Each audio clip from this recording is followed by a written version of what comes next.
Hello, everyone. Welcome to today's live stream. Make sure to like the live stream and make sure to share the live stream on your way in. And and first I want to go ahead and and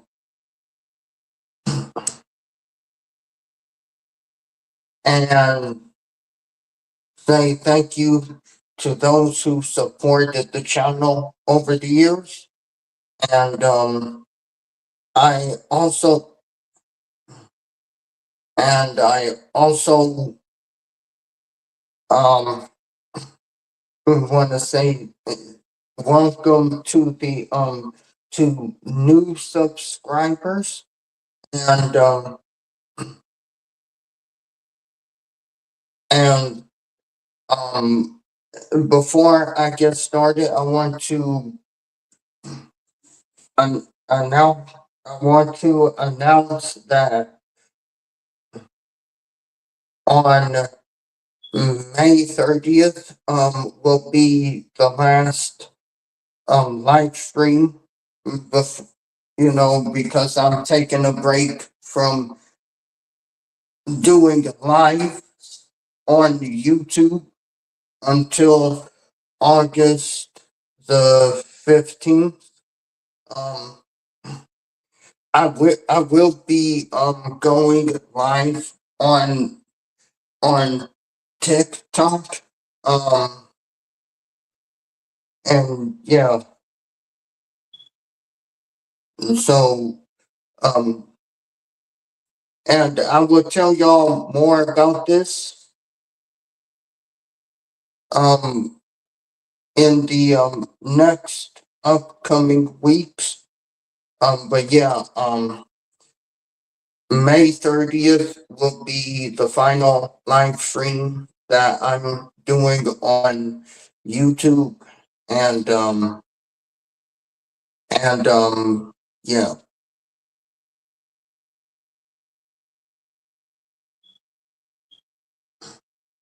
So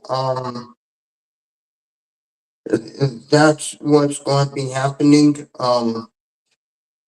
May 30th um would be my final live stream that I'm doing on YouTube until after, the summer break.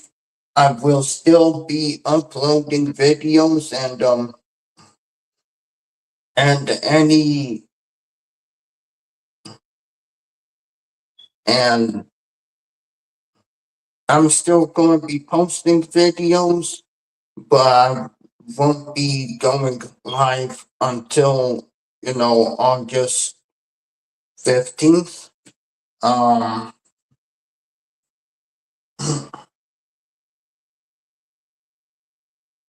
and I I will be trying out. Um, I will be. I will see if like I can go live on TikTok during the summertime, and if I can, I will be doing. I will be talking about the issues with the well, I would say I will be talking about the issues that women face. And also I will be doing interviews with people too. So yeah. So that's what's happening. Um it, after May 30th. So yeah, but anyway, that's what I wanted to tell you guys. So when the 30th comes and goes, and I'm not doing any live streams, on YouTube. I'm just dropping videos. Yeah, I wanted to give y'all the explanation so that there won't be any confusion. Any confusion. But yeah, that's what's happening. Um, after May 30th. But yeah, what I but yeah, let's get into the topic. The topic of today is, you know, the topic of today is the hypocrisy of black men has gone too damn far. And it has because what I'm about to show y'all right now, this story has everyone talking, and it has black men in their feelings. So what I'm gonna do is I'm gonna go ahead and I'm gonna show y'all the video of what I'm talking about.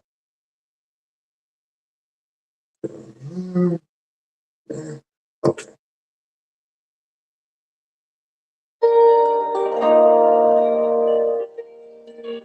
Lifestyle influencer Ashley Janae was blissfully celebrating her engagement and birthday on vacation in Africa earlier this month when she was found unconscious in her villa.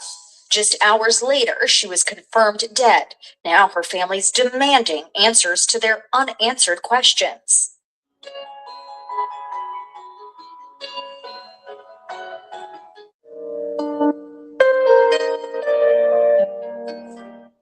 That's Ashley warmly embracing her fiance, crypto fund founder Joe McCann, who proposed during the couple's lavish getaway in Tanzania.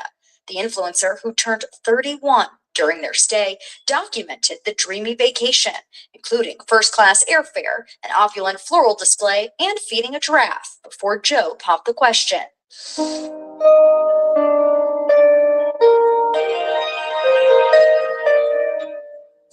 Local news reports suggest Ashley died by suicide, but TMZ reports no official cause of death has been determined. The outlet claims Ashley and Joe got into a blowout fight that was so intense hotel staff separated the couple into separate rooms.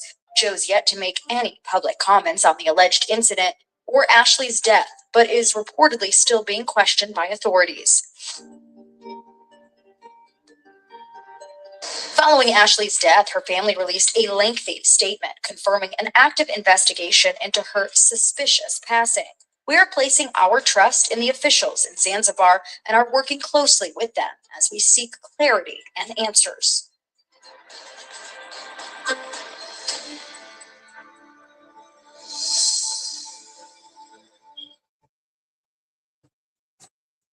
That was and that's the video I wanted to show you guys before we get into the rest of it. Again, Ashley Janae was, it was in Tanzania for her birthday, and her boyfriend proposed to her. And then, like I said in the video, they had a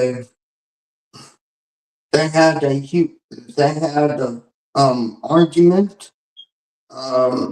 You know, and it, and then she mysteriously was, well, she was found still alive, you know, but I think days later is when she passed away. Um, Again, this is a real sad situation, and I hope her family gets justice. And, if it turns out that her fiance did do this, I hope he is thrown under the jail. But yeah, but the problem is when black men try to fearmonger black women about, dating outside the race. And they're saying, oh, the white man is going to unalive you, when there are stories of black women within the community that have lost their lives at the hands of black men. But again, the pygmies and the men that are doing the fear mongering right now, they do not want to talk about it. They don't even want to speak on when a black woman is being taken out within the community itself. Not only that, but when the children are being taken out too. With, and it actually amazes me. I actually saw a video of a man saying that that black women, don't.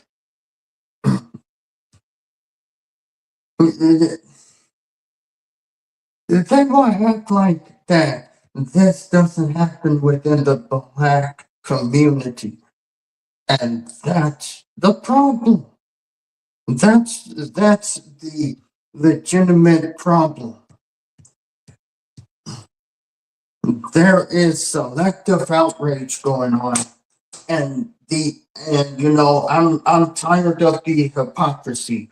I'm gonna show videos that exposes the hypocrisy of not only the black men who are doing the fear mongering, but also the mammies that do not want to talk about when a black woman has her life taken. But first, I'm gonna show you this video. Well, yeah, I'm gonna show y'all these videos, and then we can move on to the videos that exposes the hypocrisy of most black men. Mhm. Hang on, guys. Let me.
Okay, here's one video. How many of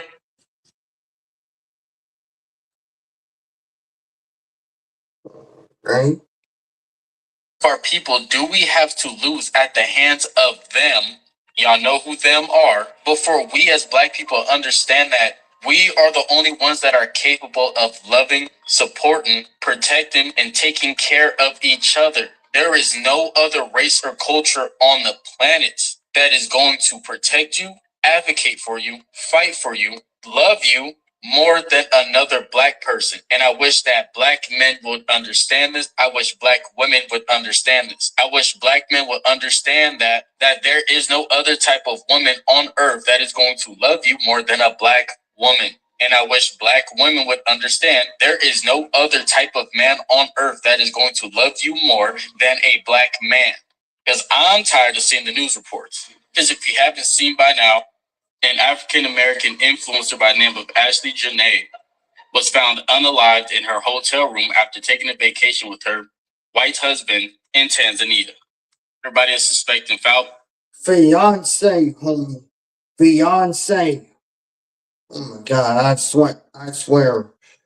I swear, sometimes most Black men do not know the difference between a fiance or a husband.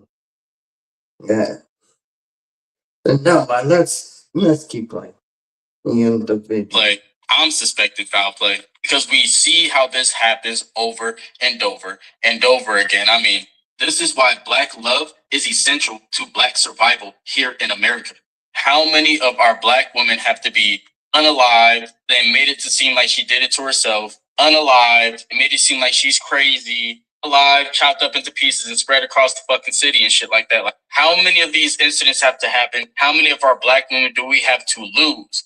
Human trafficking to this type of stuff by these type of people for Black women before Black people understand that you are better off with your people.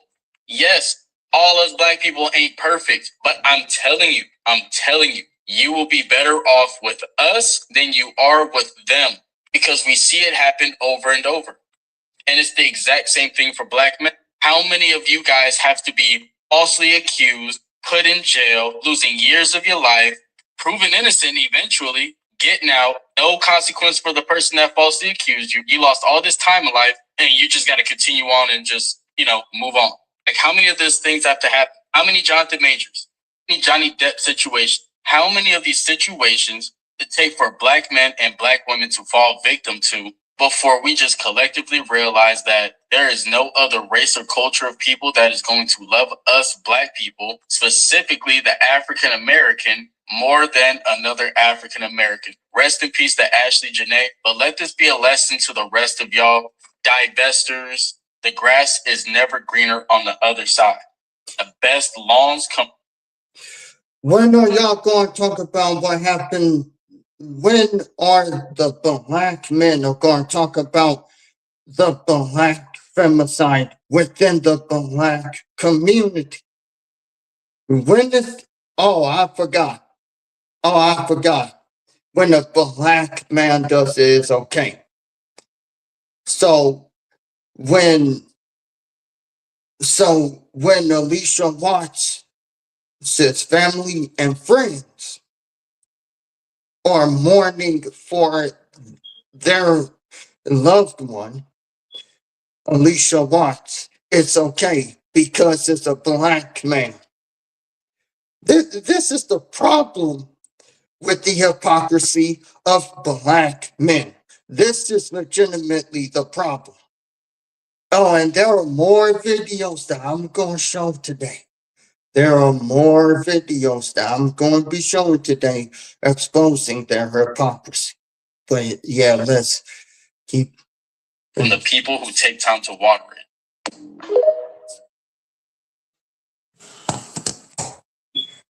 So that's one.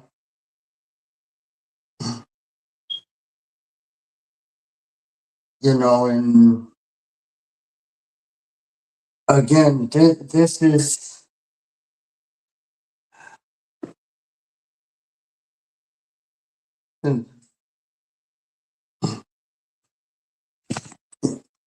This is insane, and I got another one for y'all right here too. from her needs to be studied. And no, it's not just because her man is white. Her man being white is why they feel confident enough to play around in the comment section. They look for confirmation biases for them to go, you see, she deserved her life being taken. You see, we don't care because XYZ. And they found the perfect bait. Her not being with a black man. Even though statistically, even though a black woman's biggest predator, but they will go in the comment sections and make fun, act like they don't care. Well, they don't care. Laugh and argue with other black women because for what? You're happy that she's gone? You're mad because she wasn't with a black man? You think it's funny because why? The internal hatred, jealousy, and envy that some of y'all have against black women needs to be studied. Because the second a black woman is down, the second that she is experiencing something traumatic in her life or her life is taken, you guys find the opportunity to laugh and show your true colors. And what's crazy to me is that 90% of these black men that are laughing in these comment sections do have or will have black daughters one day. There will be a black woman out there somewhere who will give that man a child while he is rejoicing the unaliving of a black woman. Black. And she's not lying. She's not wrong. Mhm.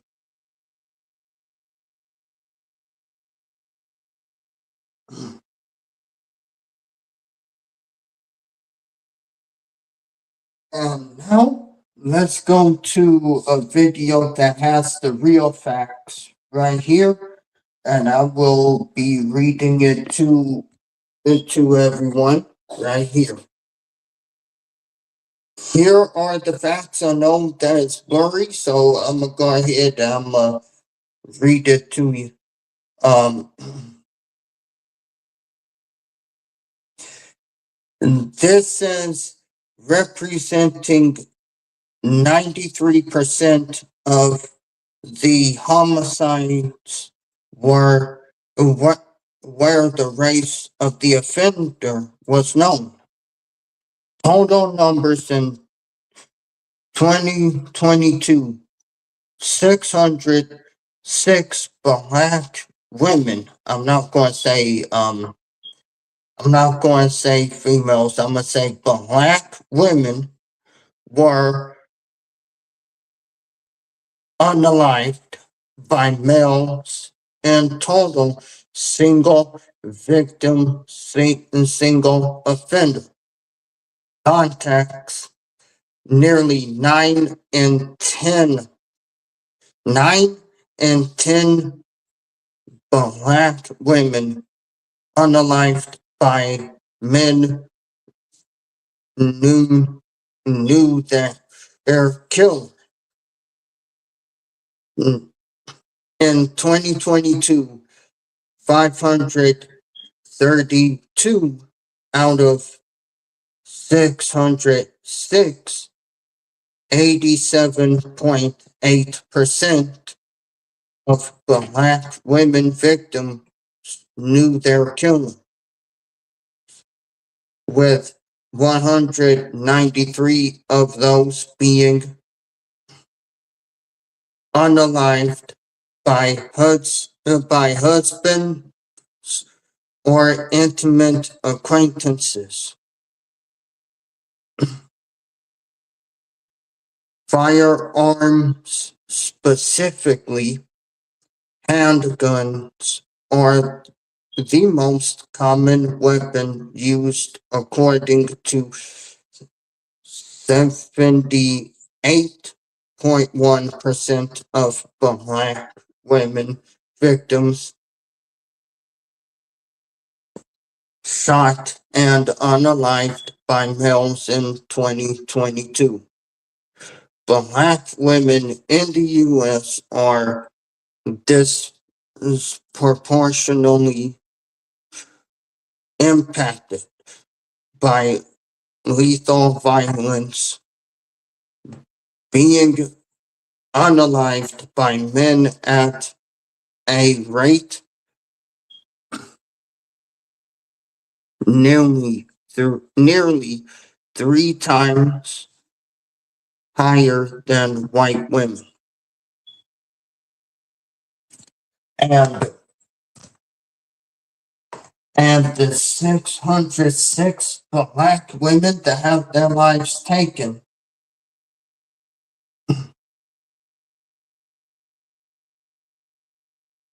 were taken at the hands of black men. Sure, you'll have a sprinkle of other races doing it, but it's mostly black men. Do not let these black men and these pygmies fool you guys.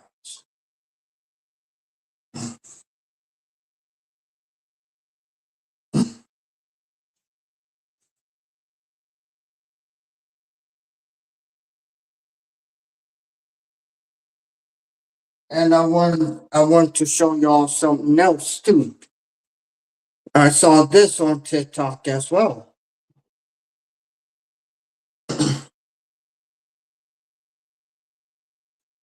Now let me read to you what it says. It says these pygmies and black men are always silent about black femicide, crime, poverty, unemployment, domestic violence, and the sky high STD and and and you know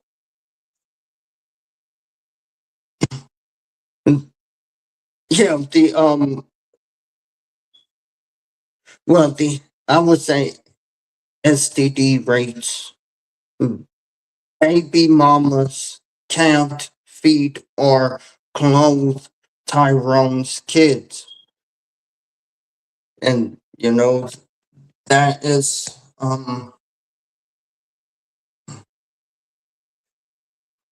that is unfortunate, you know. And here's the thing. For the black women who have yet to date or be in romantic relationships or anything, they are the ones who will be able to escape it, because they're not going to let this fear mongering, you know, stop them from dating outside of the race. What happened to Ashley Janae is not going to stop black women from dating outside of the race. Yeah, you will have those, that will be like, oh, not black man for me, and oh, nothing but black man for me. You're trying to stop black women from dating out. But it's not going to work, because here's the thing. This situation is only going to make black women vet the non-black men that they are dating. It's not going to stop them. It's not going to bring them back to Blackistan, where they will be a statistic. Let's be real.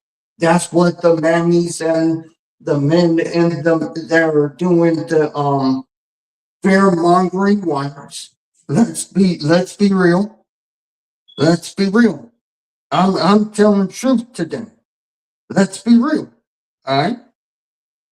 Let's be real. Is it all black men that do this? No.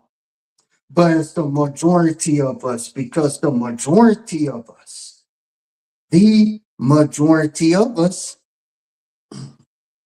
wants to cheat on our wives. And the majority of black men wants to, number one, be able to cheat. Number two, be able to copulate with other women and have side chicks. Let's be real. I'm being real today.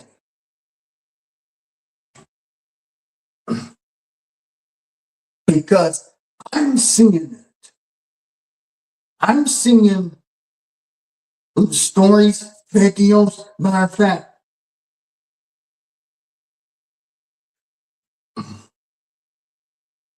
I'm seeing stories of what most black men are doing out here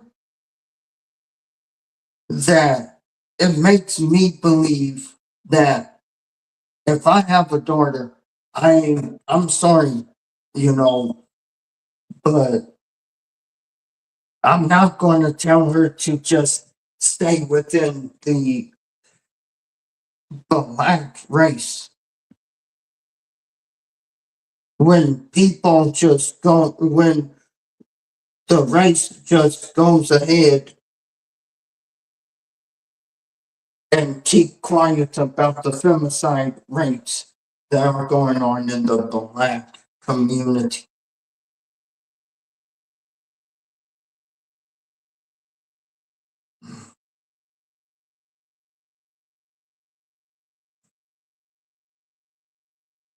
And let's go ahead and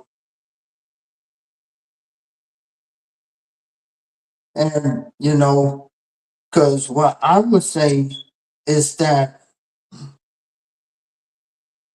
and ain't nothing wrong with picking the best man for the job. All right. Crystalline Harrison didn't promote, you know, the extremes. She said, pick the best man for the job.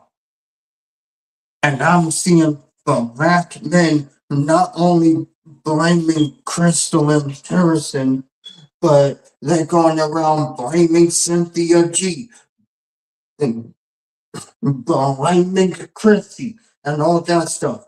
Don't want, but you know, like I said, today we are exposing the hypocrisy of most black men. But yeah,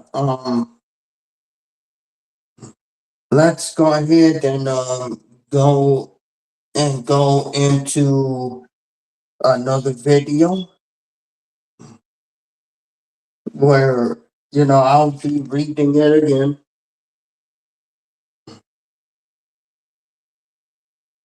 And let me read this to you guys. It says, black men have never been concerned about black women being unalived by white men. That is exactly true. Funny how the same black men unalive black women, beat, use, abuse, and sexually assault. Never notice that trend. They celebrate your pain and death by any man. Black women wake up. And I agree with this statement. I agree. I most definitely agree.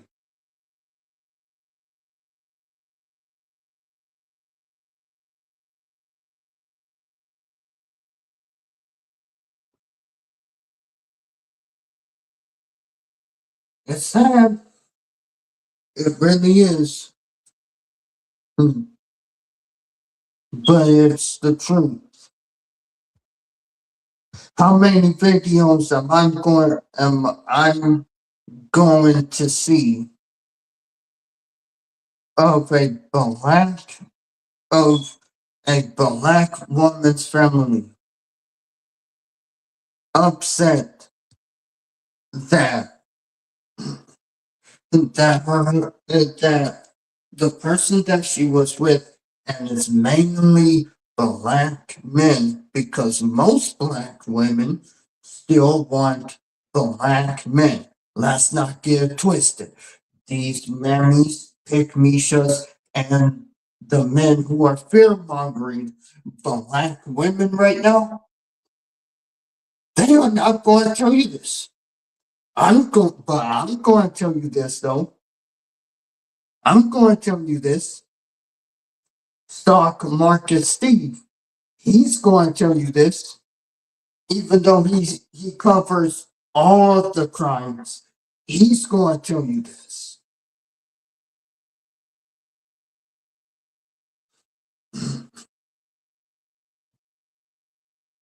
And not only that, but you have black women out here who are not afraid to tell the truth about what's going on within the black community.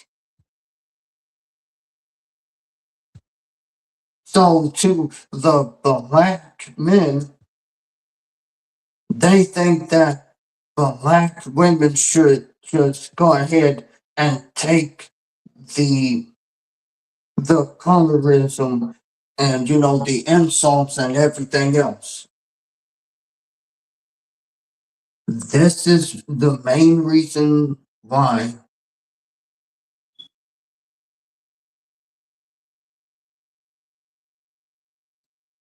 this is one of the main reasons why I say I have no hope for most of the black men out here. I really don't.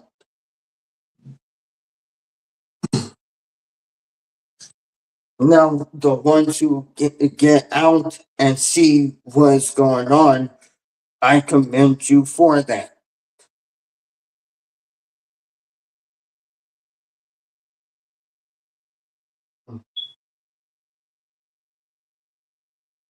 But let's get into another video. And let's get into another thing that I found on the internet. Well, that I found on a little short video. It says disproportionate victimization in 2023. Black women accounted for 14% of the U.S. women population, but 31.4% of all women unalived by men in single offender incidents. That is true. Intra-racial nature. That's, the women who date within the race.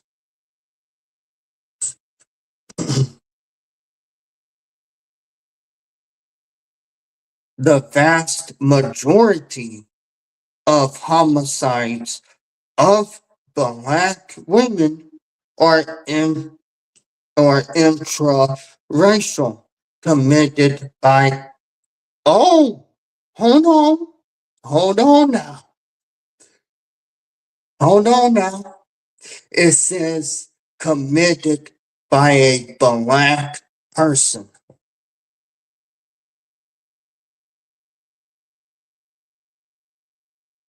And that is a fact. How many black femicide stories we going to see of women who date intra-racial, which means dating within the race, have their lives taken by the men within the race? Before the pick-me's and mammies understand that there is a severe black femicide problem within the black community, they would never understand. Or they do understand, they just want to protect the black man's image. But yeah, I'm gonna go ahead and keep on going. With studies indicating 90% or more of these cases are committed by Black men. And that's what it says. It's blurry, but that is exactly what it says. Relationship to offender. In 2023, 90.2% of Black women victims knew their killers. Intimate partner violence. In 2023, 54.2% of Black women victims who knew their attacker were unalived by a husband, ex-husband, or boyfriend. That is in the case of Alicia Watts, who was unalived, and her boyfriend basically got away with murder. Let's be for real. He basically got away with it.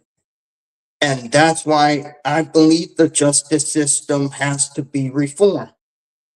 Now, I would tell you within that case itself, the DA should have checked Alicia Watts's bank statements because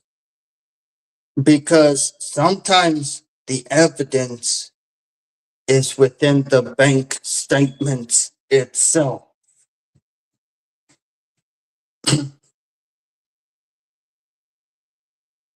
Because I believe in order for James Dunmore to get rid of the evidence that may have been in the car that day,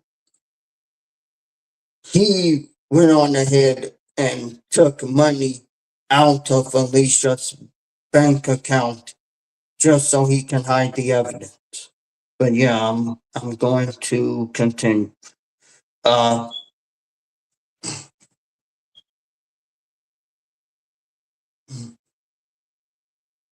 Homicide rate in 2022, Black women were unalived by men at a rate of 3.2 per 100,000, which is more than double the rate for white women, 1.2 per 100,000.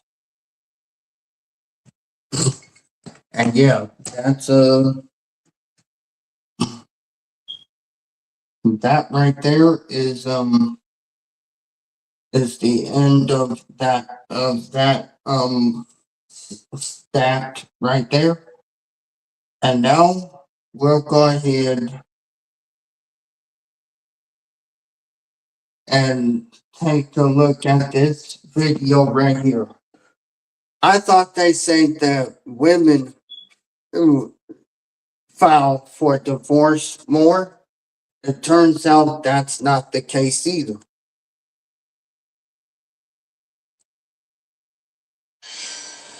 Yeah, look who is the one that actually filed. Do y'all remember all of that drama around them when he was cheating on her for forever? Glendon Campbell files for divorce after 20 years of marriage to Tina Campbell of Mary Mary. Tina Campbell, one half of the gospel powerhouse duo Mary Mary, is facing a major shakeup at home because her husband has officially filed to end their marriage. Tina's husband, Glendon Campbell, filed for divorce in Los Angeles County on Monday, citing the standard irreconcilable differences as the reason for the split, according to legal docs obtained by TMZ. Glendon says the couple tied the knot back in August 2000 and separated in June 2024, marking more than 2 decades of marriage before things fell apart. The docs say they shared 2 minor children together, and although Glendon didn't check any boxes about custody, He did ask the court to establish visitation and asked for any spousal support issues to be sorted down the line. Glendon checked the boxes, indicating there are no separate or community property issues needing division, which could mean a smoother split, or that there's some sort of agreement or other negotiations behind the scenes. It also says the couple previously worked through a public infidelity scandal in 2014, which was documented on their WeTV reality show, Mary Mary, and had publicly committed to rebuilding their marriage through faith. Previous reconciliation following the 2014 infidelity, the couple engaged in extensive counseling and claimed to have restored their marriage. After all of that,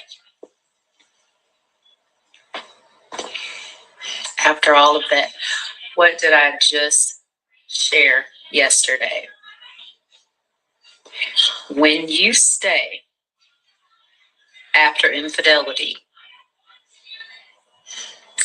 they lose respect for you.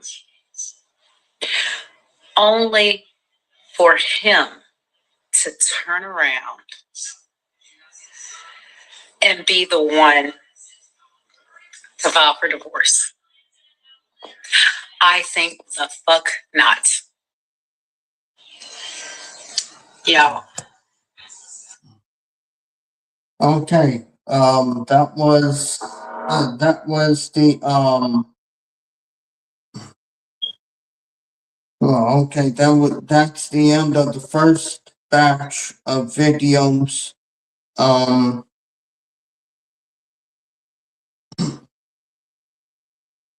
I'm gonna go ahead, I'm gonna show you guys another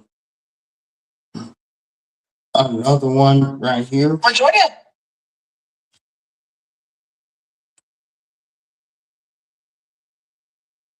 Black men are obsessed with seeing Black women struggle. They do not feel like you're worthy or that you are worth anything until you struggle, because they have seen their Black mothers struggle for their entire lives. I just left Ashley Janae's Instagram page. When I tell you, the comments were so gut-wrenching and disturbing to even read. The whole comment section is full of Black men saying, ha ha, that's what y'all get. Y'all said go where you're loved, right? They're literally bashing this young lady that passed away. They are calling Black women every word in the book on there. And the saddest part about it all is the fact that there are white men in the comment sections literally proving our point when it comes to Black men, saying, well, she's damned if she do, damned if she don't, because look at how y'all are even reacting to the fact that this Black woman decided to go where she felt like she was loved at. If we were to circle back to my original statement, it almost feels like Black men really want to see Black women struggle to earn the type of love they feel like Black women deserve. When Black women easily are praised and they're easily loved and they're easily getting these materialistic things, it really bothers them. And so the only narrative they like to come up with is, oh, well, she's going to end up unalived anyway. Oh, why would you want to lay down with your master anyway? All of these things, they get so racist and they get so enraged. And what's so wild is those same Black men will date outside their race because they don't like to be a man. And then all the excuses Black men have for other Black men, when you tell Black men, oh, I was in all toxic relationships when I was dealing with Black men, and I was in DV situations and etc. Now they want to say, oh, you just don't know how to pick them. You was choosing little boys. That's your issue. Okay, well, why can't it be the same scenario when it comes to you dating outside your race? Oh, but let y'all have 1-2 bad experiences with Black women. Now it's all Black women are the same. They all ghetto. They all ratchet. They all loud. They all do too much. Oh, they all force me to be a real man. Not to mention, okay, so if me picking is the issue out of all of this, okay, so what if I pick the perfect white man? What if I pick the perfect Asian man? What if I pick the perfect Chinese man? Now what? Like, what is the issue now? Like, it's like, bro, and what I find so crazy is Black men don't got a problem with nobody else who date outside the race but their own kind. Literally. They don't have a problem with nobody else. Let an Asian chick decide that outside her race. They not bothered by them. Why? Because it's none of their business. Just like black women, it is none of their business either.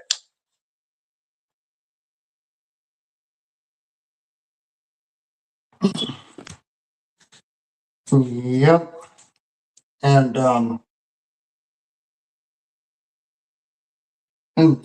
that's one of the videos that I uploaded on my channel, but yeah.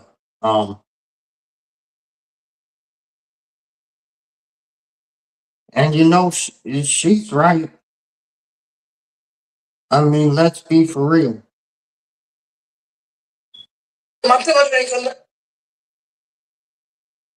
And now there is another one that I want to show. That I want to show you guys as well.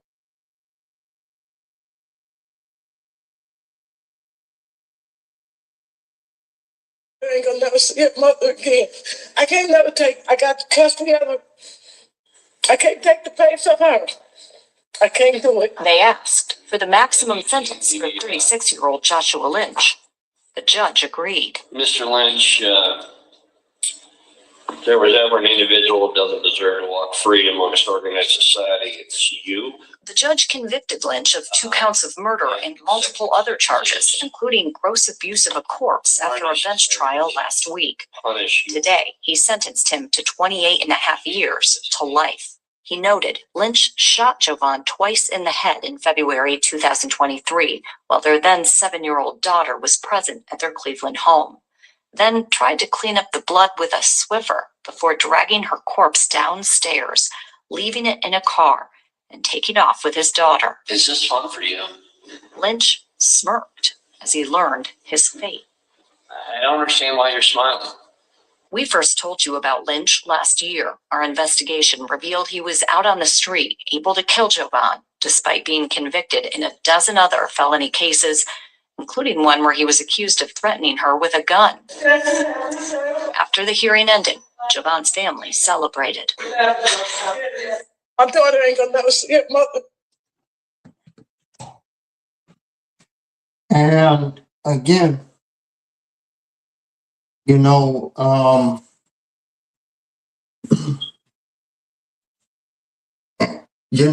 again,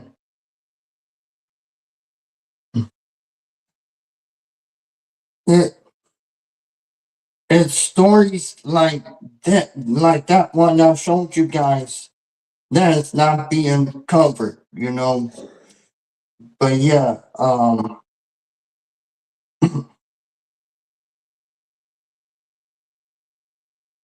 but yeah, once again, black men are proving actually Janae's point right. They're actually proving Janae right, and they don't even see it. Once again, the black man's ego will be the downfall of black men.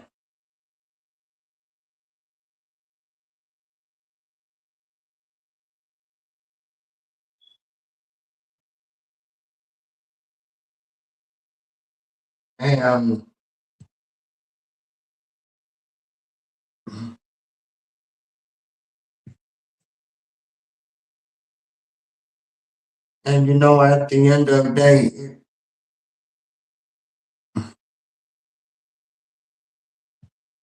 it is what it is,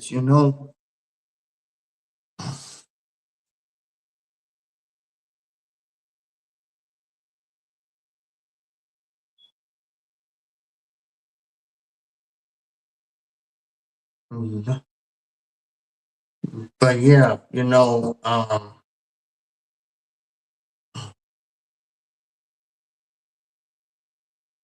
is what it is,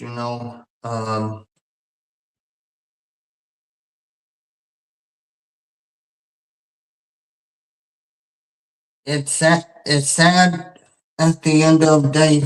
But again, it is what it is.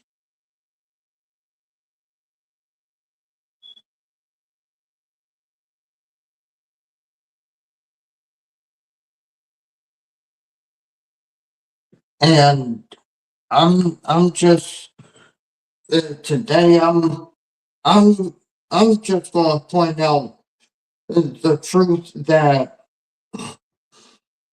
the black men with the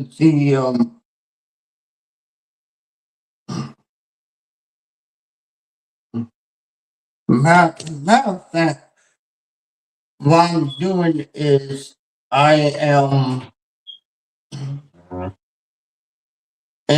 I, I'm exposing today how how the hypocrisy of black men is, has gone too far. And so far, what I've shown y'all today,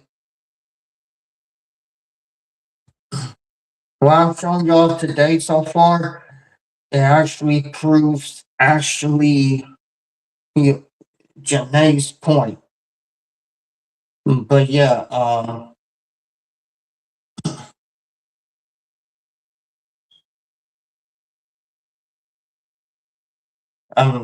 I'm guessing what I'm saying is,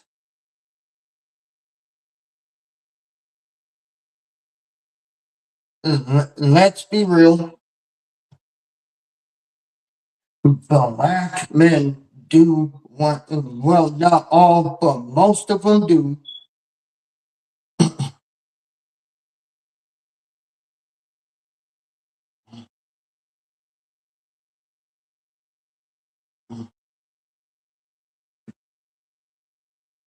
Um,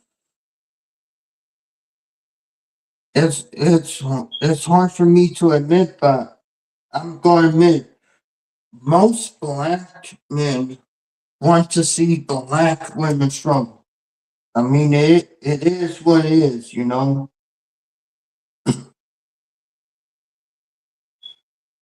It is what it is, and I'm gonna find another. I have another video to show you guys. Hang on.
And I found videos of Colombians calling out, well, this one Colombian, his name is Ray Condor. Hold on, let me see if I can share the link.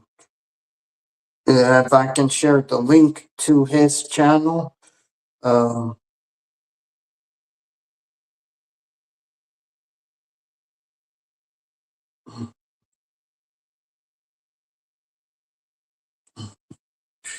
here's the link to Ray Condor's channel. And he talks about how um the passport broom. He talks about a whole lot. He talks about Colombian culture, and he also defends the Colombian people who don't want sex tourism over there anymore. They don't. The Colombian people do not want sex. Well, sex tourism over there anymore. They really don't. And I commend Ray Condor for doing that.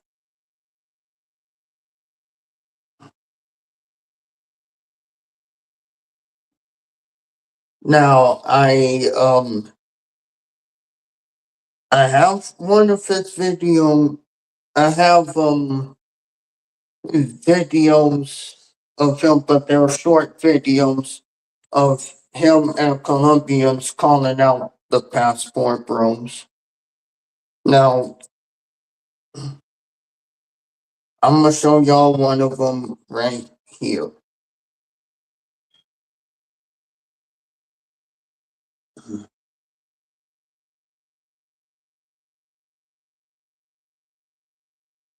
I move different.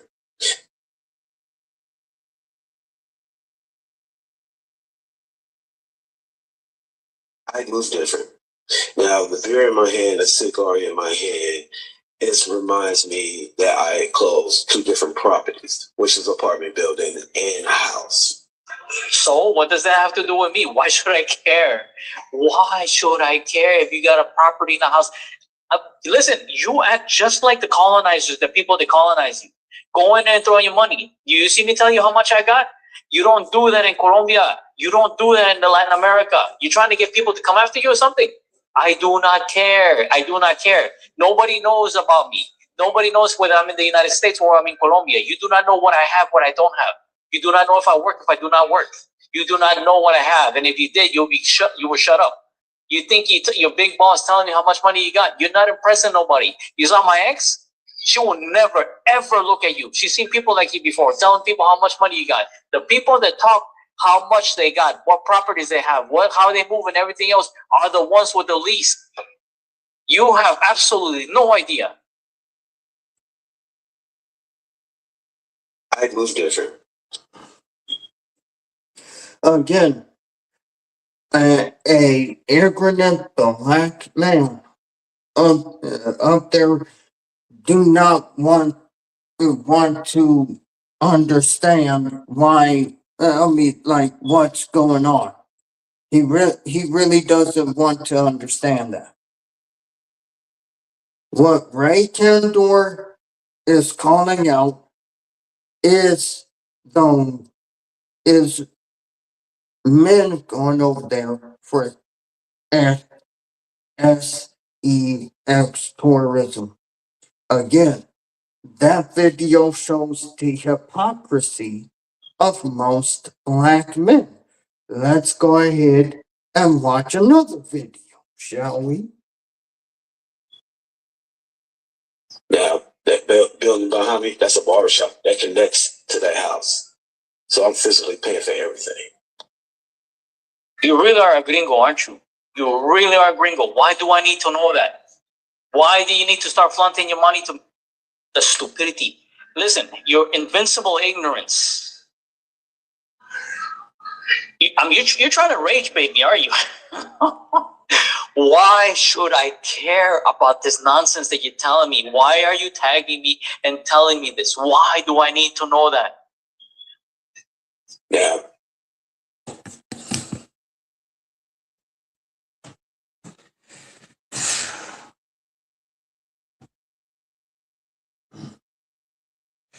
It's, oh man. Ray can, and you know, I signed with Ray Candor and the Colombians fighting back against the ignorant black men. And I'm gonna say it because, you know, the pick-me's aren't going to. But this is the kind of stuff that happens when you call black men kings. Now, let's go ahead and watch another video.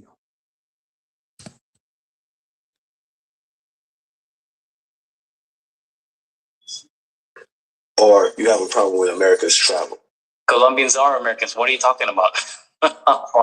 Bro, you are just, I'm very shocked at your level of ignorance. Like, I'm so shocked. And again, Ray, how many passport bros that you think do this? Quite a large number, actually. You know, people who are middle class to lower middle class here can afford lots of things in other countries. So, oh my God. I have seen plenty of videos of passport bros that have done something like that, and then the women pull out the money, and next thing you know, they buy the property and they're all dried up and they're left somewhere. Look at the guys in the Philippines, bro. Like, why are you showing me this? Like, look what I got.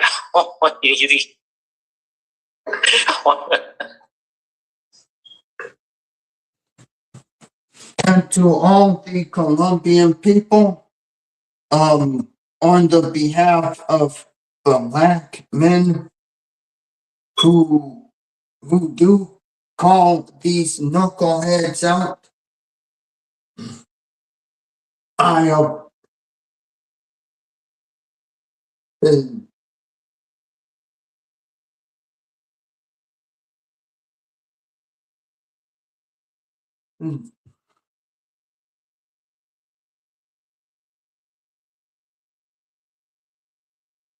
black women, y'all gotta stop calling black men kings.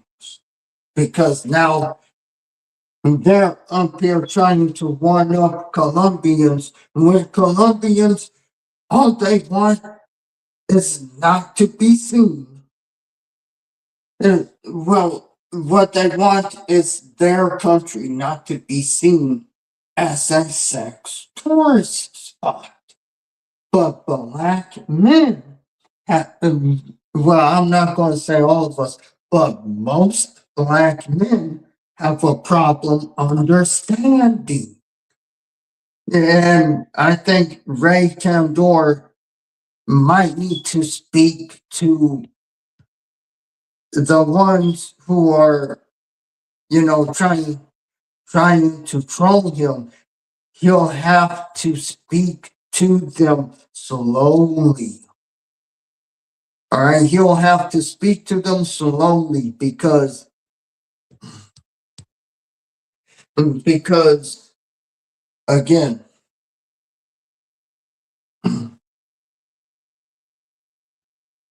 the men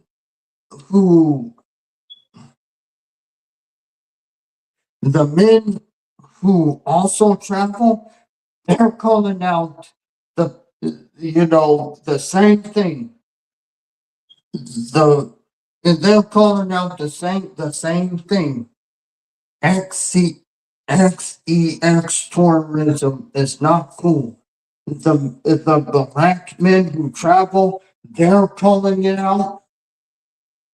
And I'm not saying the ones who travel to get women. I'm saying the ones who travel to see the culture, experience the culture, talking about different foods, or perhaps they want to know more about the country and maybe about, different things about their country. Those men are calling out men like the one I showed you in that video. And now Ray Candor and Colombians are calling them out. Now they wanna have a fit about the ones he's calling out then, but let's go to another video. And no disrespect to you, man, because I understand you're a Colombian, man, and I understand what you see, what you saw, and what type of behavior, what these tourists doing. They're not passport bros for information.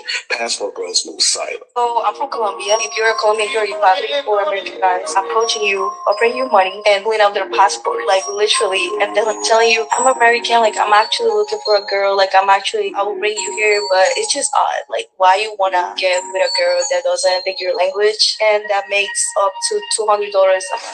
It's just odd. Like I don't wanna put fingers, but it's like, why are you looking for that when you can get a girl? Why can you not get in America? Why you cannot get a girl? Black guys or white guys? I saw a little black guys. It's odd. Like the reaction that they exude, it's just weird. You hear that name so much. It's all over the internet. You got somebody that's calling themselves as a passport bro because he's really not a passport bro. Y'all traumatized about that. Now, I do appreciate that you keep the passport bros' names out your mouth. This is another reason why I did not attach my name to the whole passport bro thing. Go back and watch my video. I'm not a passport bro. I'm a bro with a passport. There's a difference. Again, I ain't joining no groups. Be careful what groups you join. You want to hit sounds cool at the time, and next thing you know, the leader done something criminal. Anyway. Oh, and what are you gonna do? You're gonna take over my country, steal our women, enforce your religion upon me, make me speak your imperial language? What are you gonna do? We don't want passport bros in my country. I have shown you many people telling you what they are. Okay? All over the news. All over the news. Are you gonna go against the entire government of Colombia? Are you gonna go against the entire 50 million people? We all know what you are. We all know what you guys are. You're not fooling nobody. We're not stupid. And no disrespect to Yeah. Yeah. And the Colombians and Ray Candor, they're just calling it how they see it. You can have a problem with them all you want to, but they ain't gonna change the fact that what they saw, they do not want in their country. It is what it is. Black men can feel offended all they want to, but it doesn't change the fact.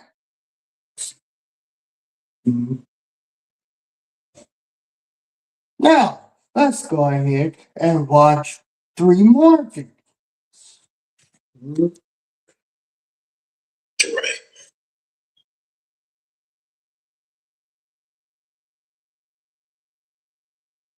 Dominican women has a lot to offer to passport bros. For the 300,000th time, why should I care? I do not care. I am not a Dominican. I do not care if you get a Dominican woman. My girlfriend is costeña. Do you care? My ex-girlfriend before that was from Pereira. She's a paisa from Pereira. Do you care? I was talking to a girl who was Inca from the Inca tribe, related to the Incas from the southern part of Colombia. Do you care? I do not care. For your information, a lot to offer. Although they may be single mothers, but I see some brothers marry and date these women. But let me tell you something about my Latino wife. She loves Christmas, and my duty is to be there for her. Need to know this why? What does this have to do with Colombia? What does this have to do with Colombia? I do not understand. I don't understand what this has to do with Colombia. My channel and my content is about Colombia only. What?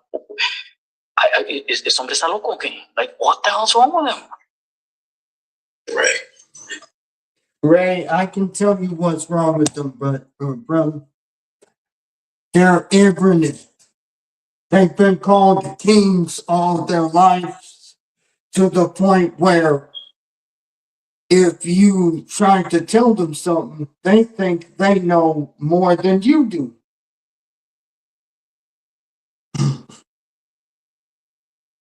It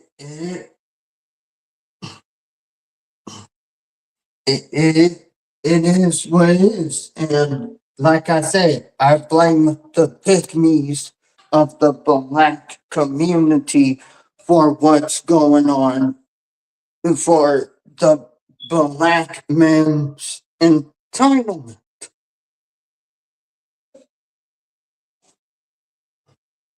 Now, after this, I want to introduce y'all to another content creator who is also calling out the past who are also calling out, the passport bros as well.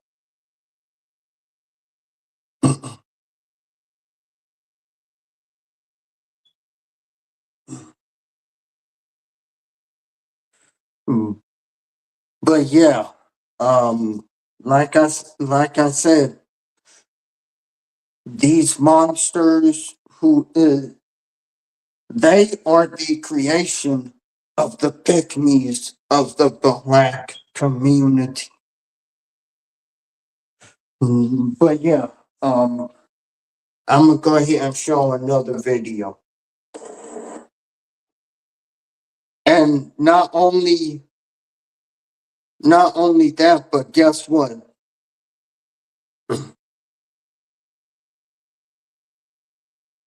It affects black men who want to experience the culture or talk about the food over in other countries.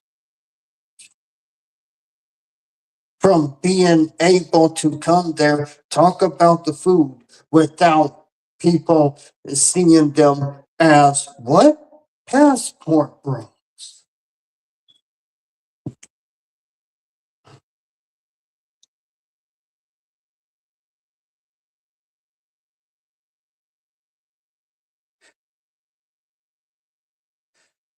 I see a grim future for black men who who are not, well, I would say I see a grim future for men who are expats that go overseas and explore, another country's culture, talk about the different food, or let's say if that person himself can cook, introduce their food and everything else.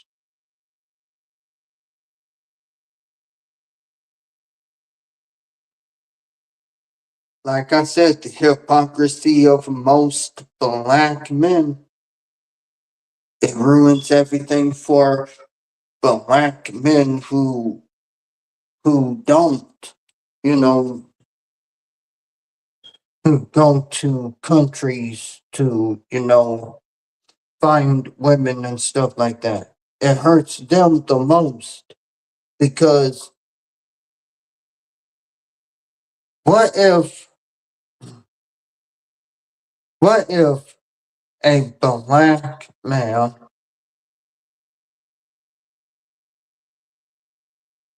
wants to go to, I don't know, let's say he wants to go to Japan for let's say for at least to go to experience the culture or this and that and the third. You know, and if he winds up finding love while he is experiencing the culture, then you know that's okay too. But the passport bros, the ones that Ray Candor and the Colombians are calling out, they're the ones who ruin it for the rest of. This is exactly why I say the black man's ego will ruin it for the rest of us. But yeah, let's go ahead and watch this video right here. This next trade, guys, red light district guys, weekend warrior guys, Pookie and Ray Ray guys, the guys who come over there. Oh my god. Oh, I'm getting a headache for all the whining and complaining. And partake in your legalized sex trade industry over there in Colombia. Con el tema visa, ¿por qué no le pedimos visa a esos gringos puteros que han llegado aquí a Colombia a abusar de menores de edad? No. Let me try and rewind it back. It says Colombian government who made it legal literally complain about passport bros. Again, another passport bro whining and complaining as usual because another group is calling them out. Typical black man hypocrisy. Typical.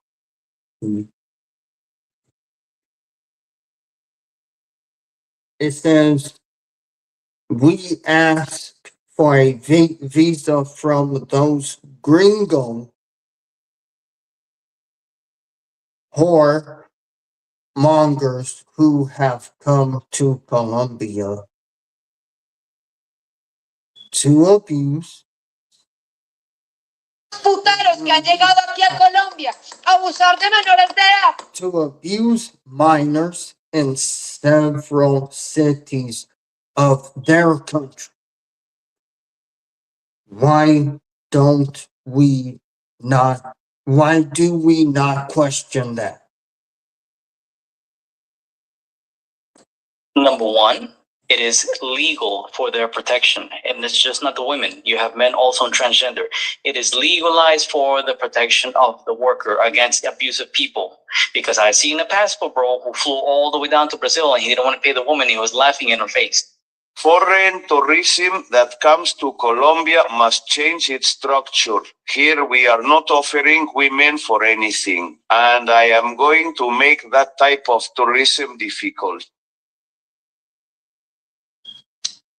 Here, any nation, state, space, or political entity that believes this is a land to dishonor the dignity of women or children will have difficulties entering. Our women are not for sale, nor are our children. Here we welcome with hospitality, and if love appears, no one forbids it, but it is free and unconditional love. The police are tasked with thoroughly pursuing any type of predatory tourism. Okay, in Colombia, they do not care if you're a passport bro or not. If you don't like Medellin, then go to your home. We don't care. The buena, we don't like y'all. We don't like y'all. Go to your home. Go to your home. Stop. You will not care what color you are. As soon as they see you as a foreign man, they automatically going to label you a sex tourist. You're the name of the foreign man who travels by himself looking for women for whatever reason is absolutely tarnished. You're looking as deviants, drug addicts, and literally the worst of society. And yeah, it's legal. We're the ones who made it legal for their protection.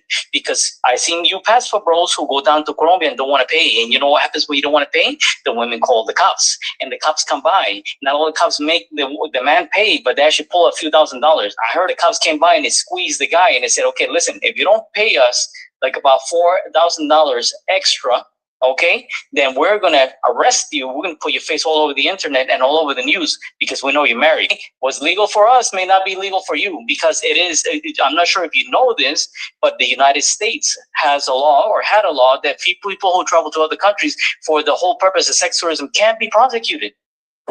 Sex trade, guys.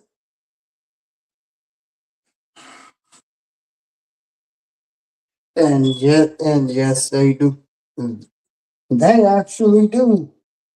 That, to be real, they actually do. But they actually, the United States does have a law about that. They do. Now I'm going to go ahead and show y'all another video. Like I said, and I'm gonna go ahead and say what I'm going to say. Like I said, calling the black men kings was the worst thing to happen to the black community. The worst. But yeah, let's go ahead and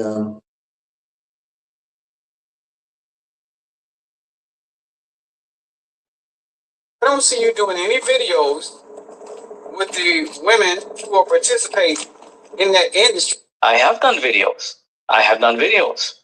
Remember that video that I just showed you a minute ago with the people that were marching? Guess who was marching? The women who are adult services workers. They were asking them, why are you marching against these gringos? And she said, it's not about the work, it's about the abuse. It is about the abuse. You understand that? It is about the misogyny and the abuse of the foreign man. Not just the foreign man, but including local men. It is about the abuse. I have done many videos talking about it. More than one. Go back. See, you're a Johnny come lately. You and your little passport bro friends are making trying to do an attack on me from different angles about nonsense that you don't even know what you're talking about. All right, with Carlos Red being the ringleader. I don't see you doing any video.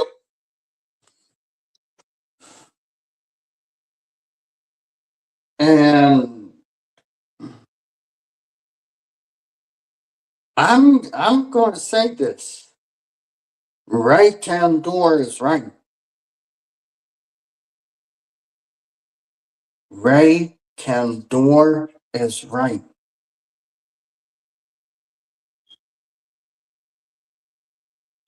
And if black men has a problem with it, all they gotta do is change their behavior and that's it.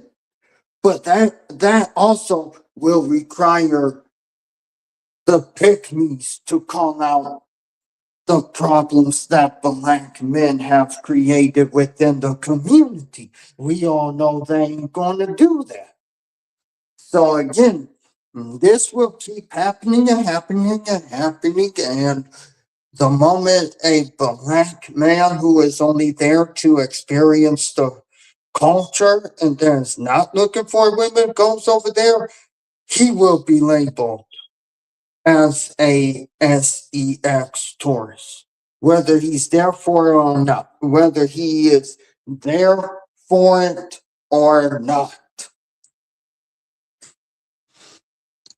Let's look at another video, shall we? Pull up on that. You should stop.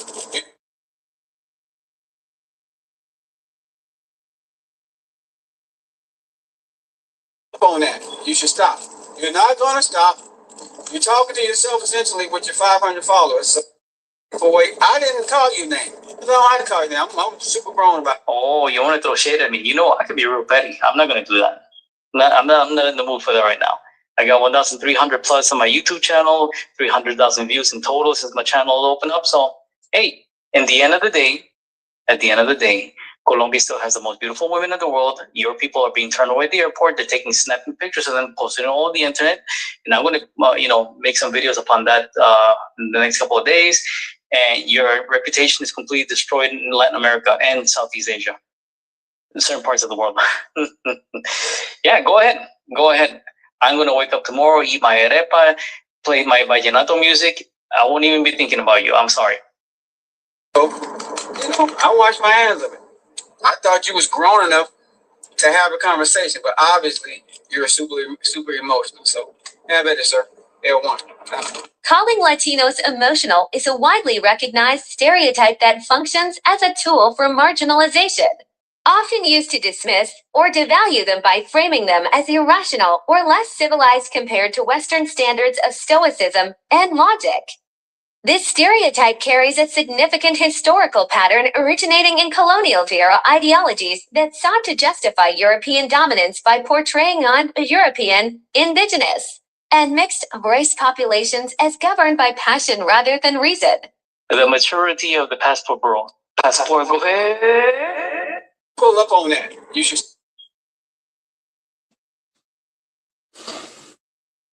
I'm starting to like this Ray Candor guy. Dang, he calls out the passport bros, and he controlled them too, and he can troll them too. Oh yes. What? I may have to invite him. I may have to. I want to go ahead and do a stream with him sometime. Yeah.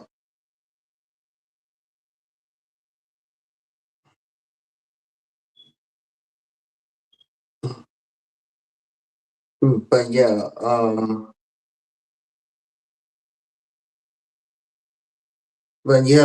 enough of that. Let's go ahead and do this video right here.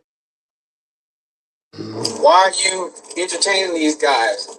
All you keep saying is passport bro, passport bro. And we're trying to say you're doing too much of a broad brush. See, at this point in the game, I think you're just trying to troll me. You think that I'm stupid or something? I had done multiple videos from different angles in Spanish and English from people explaining what passport bros are, and even people in your own passport bro world saying that you guys are sex tourists. Why are you entertaining? And once again, he's right. He is right. And let's go ahead and watch another video. Are you going to go?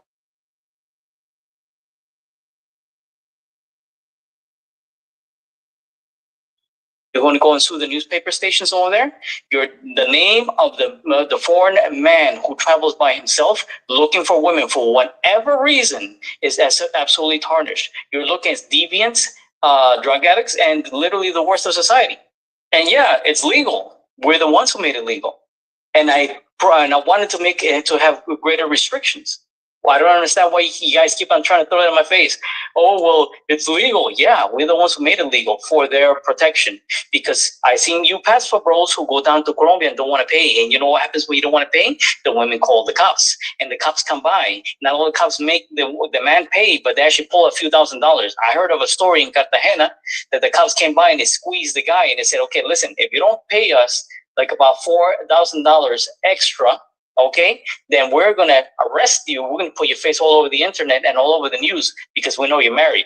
Okay, so yeah, you keep on saying, oh, because it's legal. Okay, what's legal for us may not be legal for you because it is. I'm not sure if you know this, but the United States has a law or had a law that people who travel to other countries for the whole purpose of sex tourism can't be prosecuted.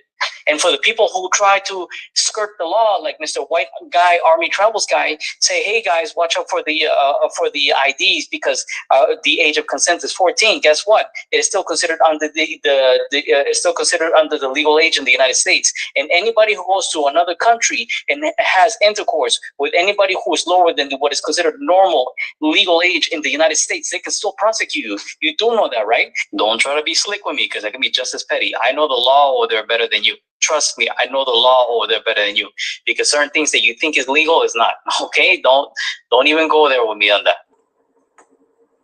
What gets me though, But yeah, you know, you're getting the gist of it. And he's like, and I know there's going to be sport bros that says they ain't calling out the white men who do it. I'm gonna get to that video too because he calls them out because they are calling them out too. I mean, them out too. But yeah, I'm gonna go ahead and finish this one and show you the other one before I show, you know, yeah. Girl dies in Gringos while El Poblado 4-day bender. A 22-year-old woman is dead after drowning at an all-weekend party in El Poblado, thrown by an American renting a luxury apartment through a short-term platform. The party started Thursday. By Sunday morning, Alexandra Alarcon was at the bottom of the pool and guests pulled her out. Called 123. Too late. Neighbors had already been complaining about the disturbances. Every other guest walked out the moment investigators showed up at the American Post. Still unidentified. Hey, let's see what the Colombian people are saying, shall we? The worst plague, tourism, destroyed everything. The tranquility in the city, in our towns. Something you saw in that city, in our society.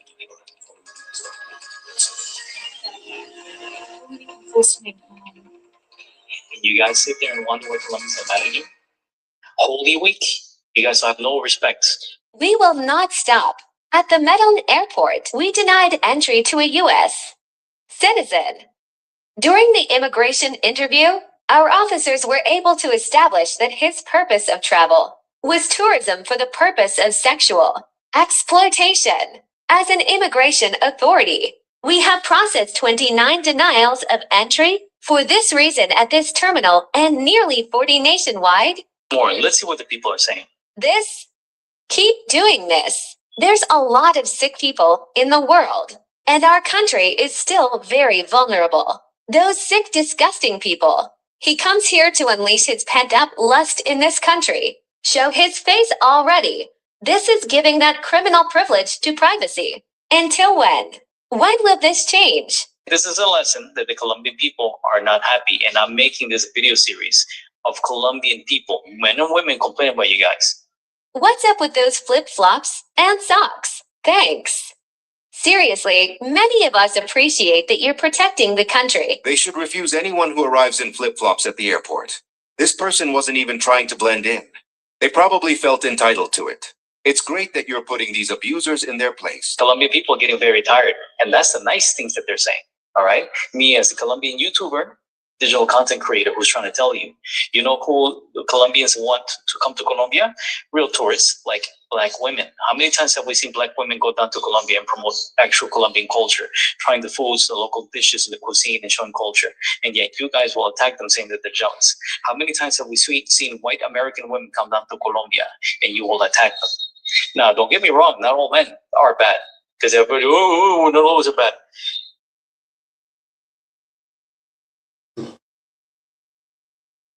And for anyone who wants to go to his channel, here's the link to Ray Candor's channel if you want to go ahead and visit his channel.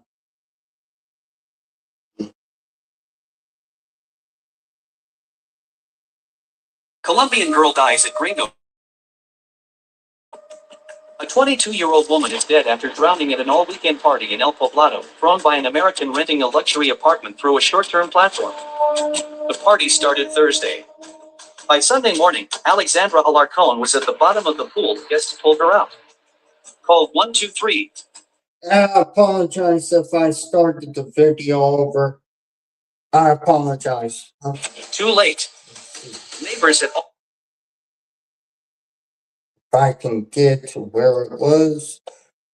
At an airport, we denied entry to a U.S. citizen. During the immigration interview, our officers were able to establish that his purpose of travel was tourism for the purpose of sexual exploitation. As an immigration authority, we have processed 29 denials of entry for this reason at this terminal and nearly 40 nationwide. More. Let's see what the people are saying. Keep doing this. There's a lot of sick people in the world, and our country is still very vulnerable. Those sick, disgusting people. He comes here to unleash his pent-up lust in this country. Show his face already. This is giving that criminal privilege to privacy. Until when? When will this change? This is a lesson that the Colombian people are not happy, and I'm making this video series of Colombian people, men and women, complaining about you guys. What's up with those flip-flops and socks? Thanks. Seriously, many of us appreciate that you're protecting the country. They should refuse anyone who arrives in flip-flops at the airport. This person wasn't even trying to blend in. They probably felt entitled to it. It's great that you're putting these abusers in their place. Colombian people are getting very tired, and that's the nice things that they're saying. All right, me as a Colombian YouTuber, digital content creator who's trying to tell you, you know who the Colombians want to come to Colombia? Real tourists, like Black women. How many times have we seen Black women go down to Colombia and promote actual Colombian culture, trying the foods, the local dishes, and the cuisine, and showing culture? And yet you guys will attack them saying that they're jealous. How many times have we seen white American women come down to Colombia and you will attack them? Now, don't get me wrong, not all men are bad, because everybody, not always are bad. If you already have a family and you're already married, they don't care about you guys, all right? But it's a specific group of people that are coming down to Medellin that they do not like. Medellin, Cartagena, even Bogota, Colombians are talking, okay? And I see you guys try to attack anybody who says otherwise. Asian women, white women, European women, and everybody else. Us Colombians are mad, and this is the nice things that they're saying, okay? This is nice. I have seen really bad things already. And somebody mentioned in a comment before, they're going to start marching the streets and they're going to take it on you guys. So listen to what people are saying, all right? We need to stop. And I like the fact that the Colombian authorities are turning people away because, my friends, you have damaged your reputation. People will say, well, what about the women? It's not the women's fault. It is your fault because you cannot control yourselves, all right? Stuffing women in a body bag, in a suitcase after you delete them. I've seen 2 cases already, probably 3, all right? Touching little kids, okay? Being disrespectful to local communities. In Semana Santa, why are you guys doing this in Semana Santa? Holy Week, why are you doing this in Holy Week? You guys don't even care, don't have any self-respect. Passport copy.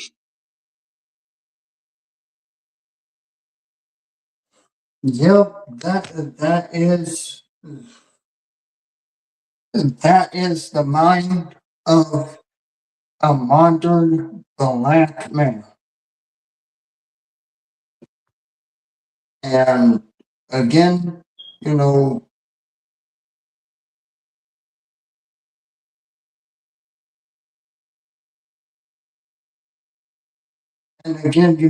is what it is.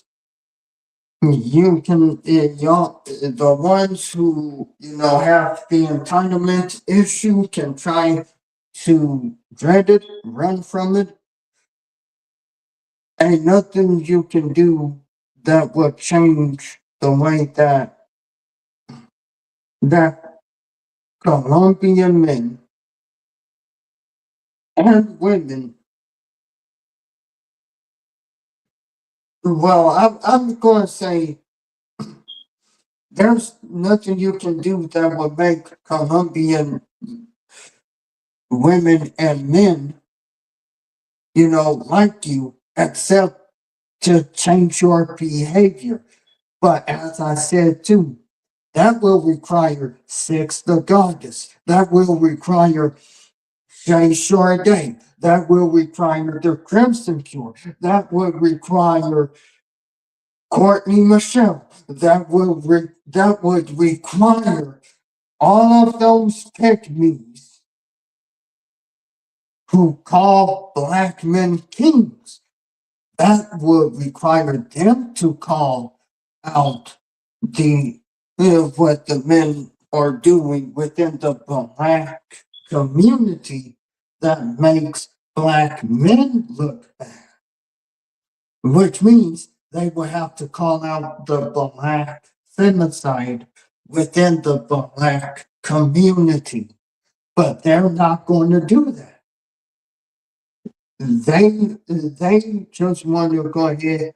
And now I did see Courtney Michelle call out, black men. But again, she still denies that black femicide is happening in the black community. So I still have a problem with that. But yeah,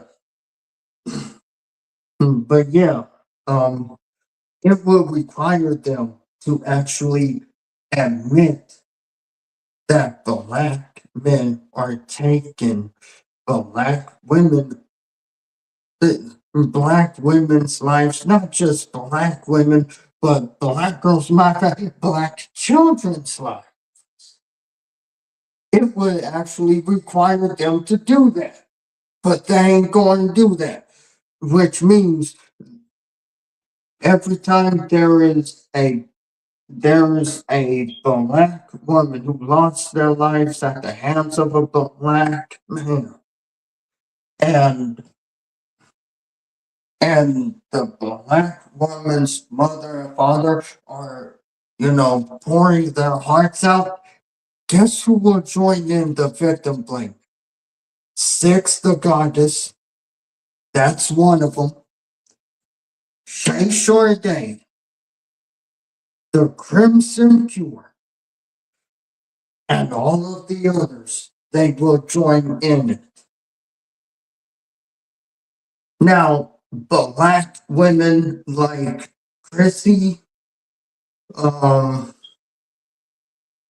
and there are other black women content creators, they will outright say who is really taking black women. Well, who is really unaliving black women. The pick-me-shows are not going to do that. So what happens when the pick-me-shows are not going to call out black men's degenerate behavior? They go to other countries and spread their behavior.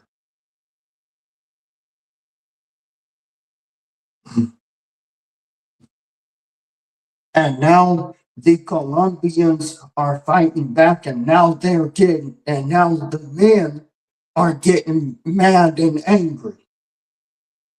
And not only that, but as Ray Candor said, there are other men that go to other countries to experience the culture. They are also calling them out. So who is the common denominator?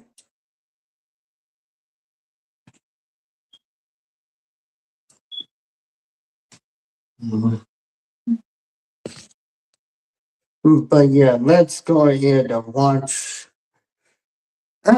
more. Because I know what they're going to say. They're going to say, what about the white men that go there? I'm going to show y'all a video of Ray Candor and the Colombians calling them out too. Hey everybody, so I got some kind of like disturbing news right now. I want to report on this. I heard it's like maybe a rumor, but it's spreading like wildfire. I have been trying to confirm it. So I'm going to talk about a certain issue that's going on right now that is just blowing up in the last few hours. If you're one of the type of people that you do not like to hear about violence, please just skip ahead, watch some of my other videos. Okay, so I want to report on some news. Basically, it is the news, well, not the news, but basically different websites are saying that Zaza El Italiano, and hopefully this should be a rumor, they're trying to confirm it. So some are saying that it is confirmed that Zaza El Italiano, Zaza the Italian, who is a digital content creator, a YouTuber, who likes to travel to favelas and different parts of the world in the most dangerous areas, that he got a family killed because he was secretly filming, and it was told that he was not allowed to film there. Mi contatto llorando y me dice, escucha, han visto que estabas grabando en la parte ahí de los murales, ningún problema, Pero me han dicho que me han dicho mi nombre, han dicho que mi hermana se llama Paca, y si sale el video. In a particular interview, he was saying that the guy that he was with, he managed to get in contact with him again after he had filmed, and they told the guy to say, hey, we saw you filming there, and if this gets out, you're going to be taken care of, that we know your sister. According to certain reports, it's saying that he was showing the Italian, he showed the face on his content, the face of his guide and the face of his daughter, who was 6 years old. Okay, I'm going to talk about something really important. Okay, for those who watch my channel, they have seen me fighting against passport bros recently. Whatever you want to call it, let's just get straight to the point. They are seen as sex travelers in Colombia, but they're part of a larger group of people. My channel is not an anti-passport bro channel. I created my channel to educate people so they can travel to Colombia and they can have the best experiences possible. One of the reasons why I created my channel is because I've been meeting different types of groups of people. Passport bros are just a major group of people that I had negative contact with.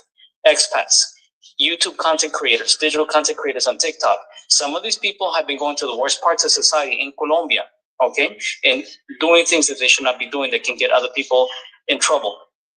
Therefore, that this is very responsible of some content creators, whether it be YouTube, TikTok, or whatever type of streaming platform that they may have, because these people who do ghetto traveling, okay, they go to basically the slums of all the different parts of the world, and they want to go film there. And what they do not understand is, you have certain boundaries that you cannot cross. And because these people come with this arrogance, when they come from a country that's more developed, they feel that they can go around and do whatever they want.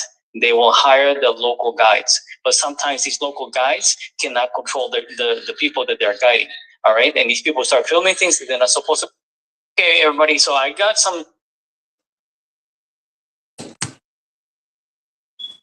And I hope that clears, the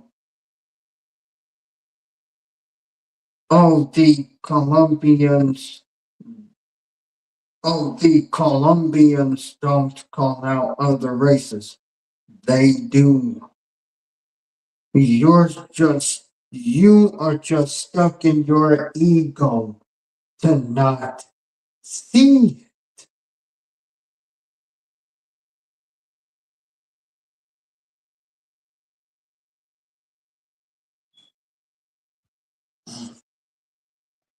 Let's get into another one. There's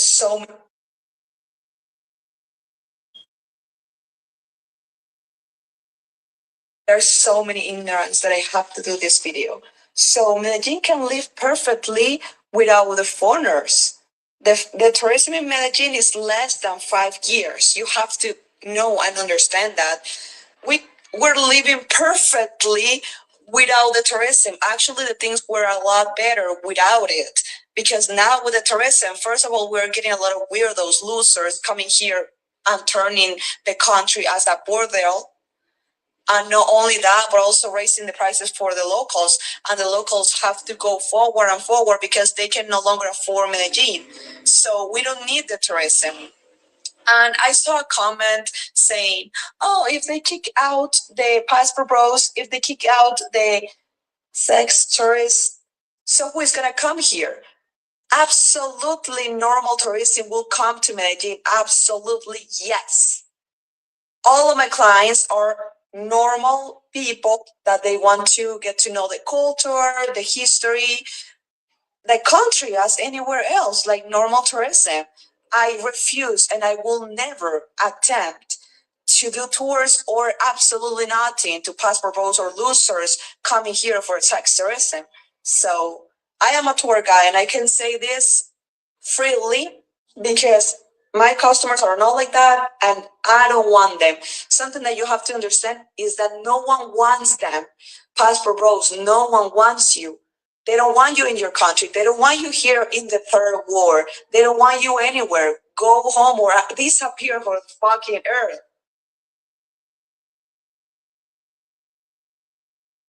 There's so many ignorance that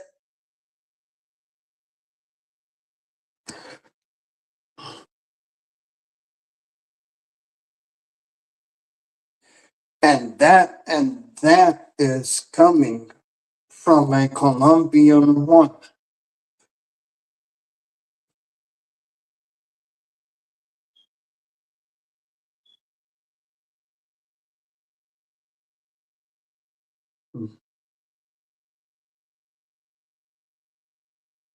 And I'm going to say this: respect to Ray Candor.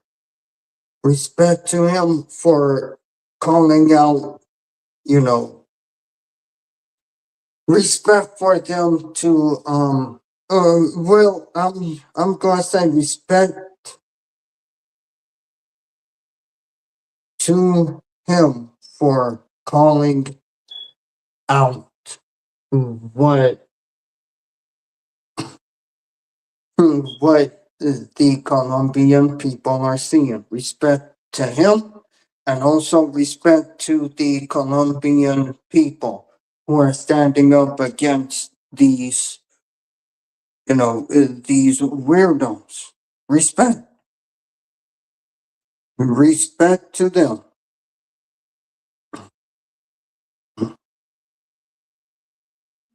Now,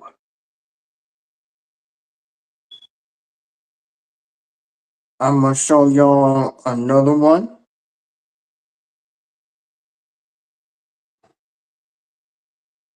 Well, I'm going to show y'all two more. And and then I'm gonna show y'all I'm gonna show y'all 4 other videos, and I'm gonna go ahead and end the stream. But yeah, here's another one.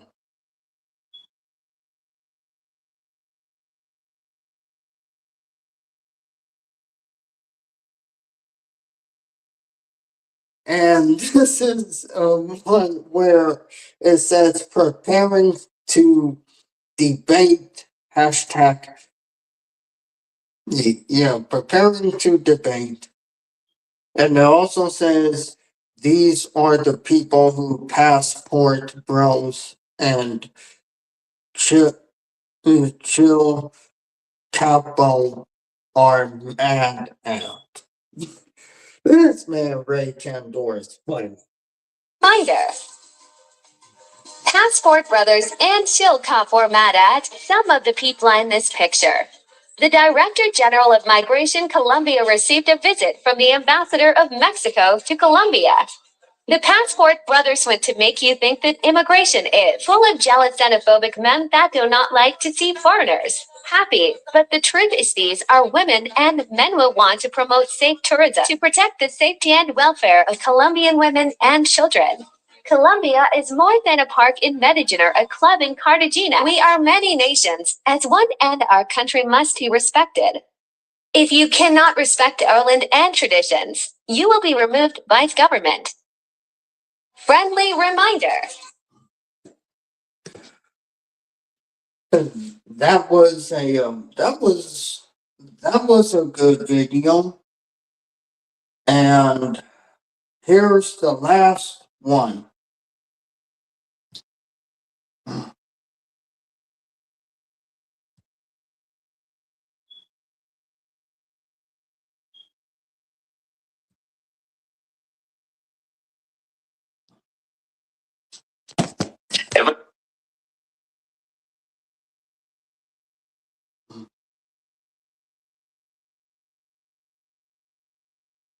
Ever since the expulsion of recent passport bros and sex tourists from Colombia in the last few weeks, Colombians have been attacked.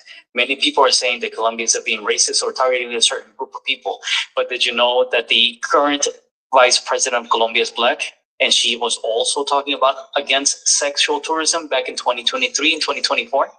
Por supuesto, les incomoda que una mujer como ella.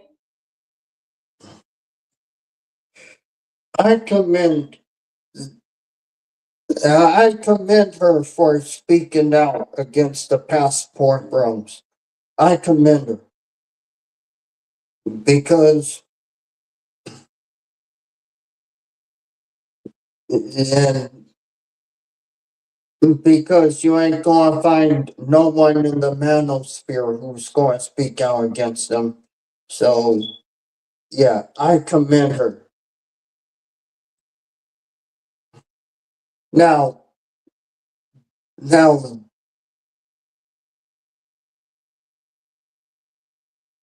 this right here, a queen holds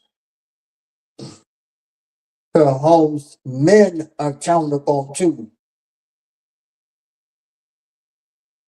Not just the women, but here in the United States, it's always Black women who are held accountable and not the men. I commend this this Black woman who is the vice president of Colombia. I commend her. And no, she is not racist. She does not want sex tourism in her country. When are you Black men going to understand that?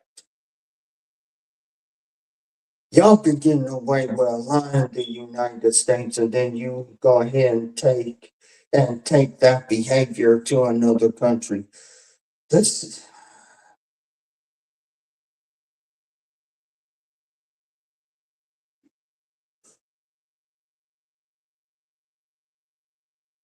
but it's always the Black woman's fault. Okay. Yeah, I blame the pick-me's of the community for this. I blame them, and I also blame the manosphere.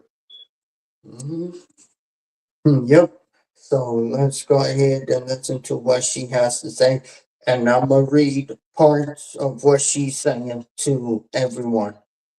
A Black woman, and she says, a Black woman like her is occupying. Afrodescendiente esté ocupando la casa Is occupying the vice president's house.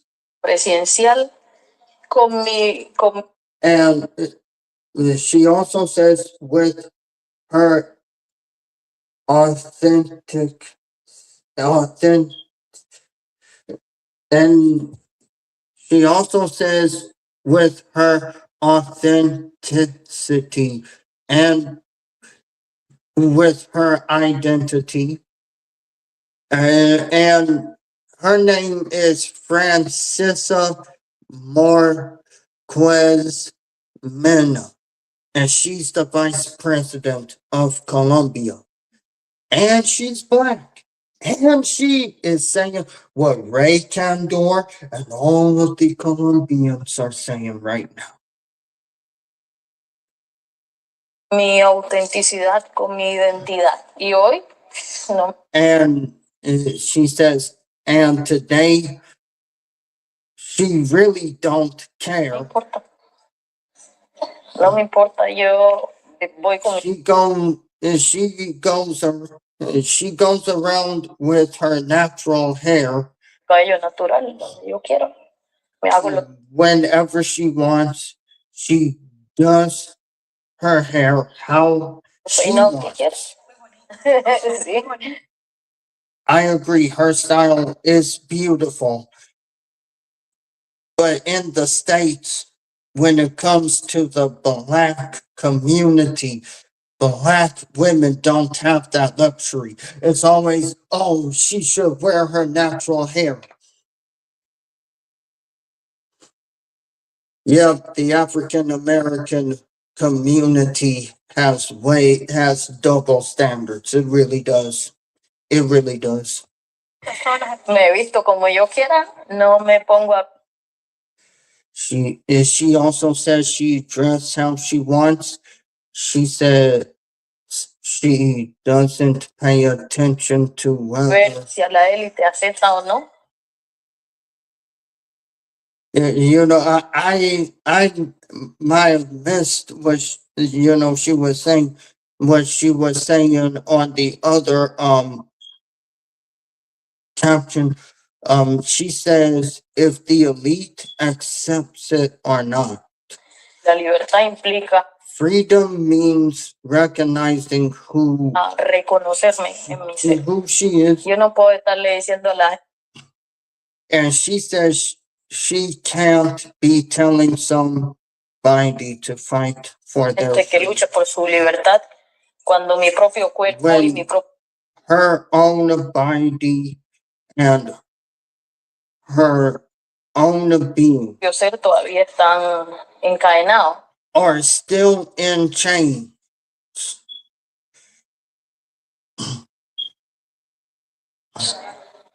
Sí, cuando mi mente sigue When her atada mind is still tied down by a colonial system a un sistema colonial que nos impuso that imposed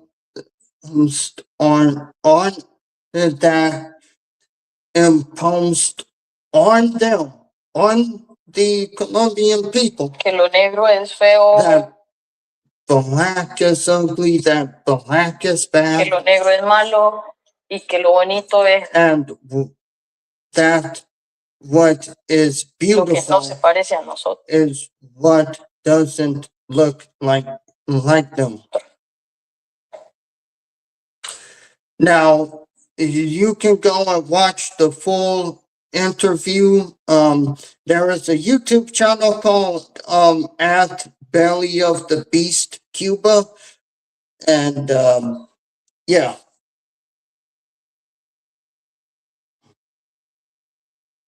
So there is colorism in Colombia too. And man, she was beautiful. Okay, so on with the video. And I apologize for reading, I just, want to, let people know what she was saying.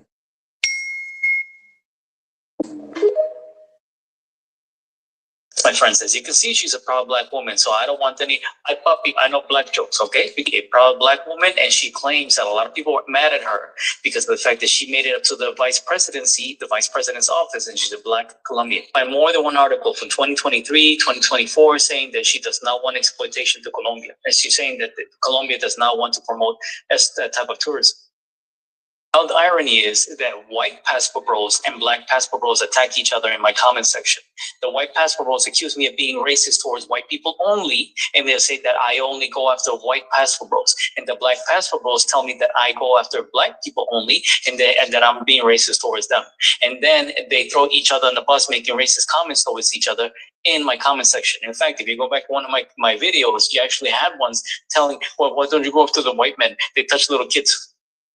And then you have white passport bros, like in my YouTube channel, to say, hey, those guys are loud and they're the ones causing the most problems. This is the hidden racism that they have with each other. They're like a bunch of little kids. Once you prevent them from having access to the JJ, all of a sudden they lose it. And this is where the colonialism comes out. Like they're going to take over our land, or something like they're going to take all our resources and our women, and they're superior to us, even having higher IQ. Mariah Sincere Trouble said, you guys need Jesus. Ever since the explosion.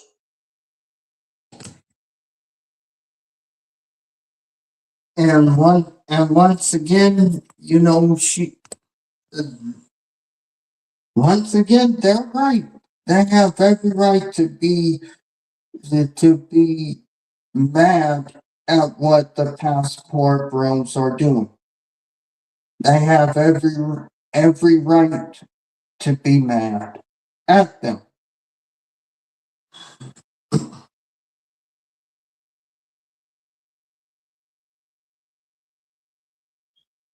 And now we're going to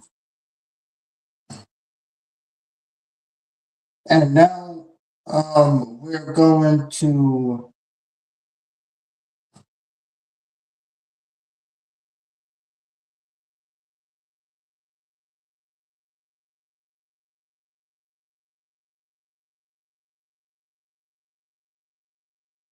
hang on, y'all. We're now going to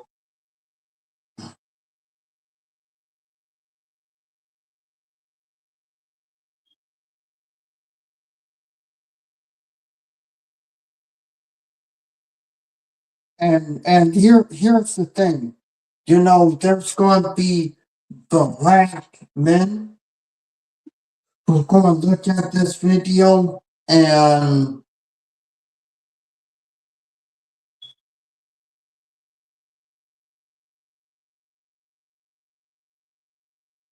and they are going to see what Ray Candor was saying.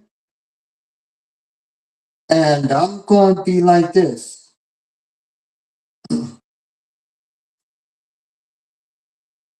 If you have a problem with what the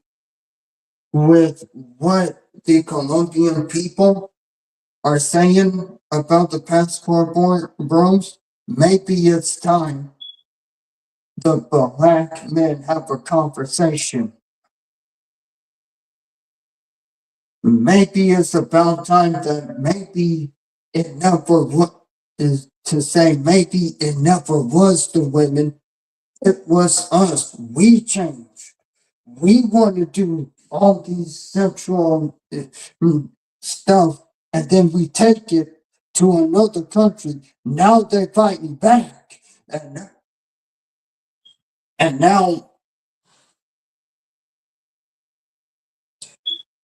this is one of the main reasons why. This is one of the main reasons why I now see most. And this is why I say most black men, and I'm going to say most black men,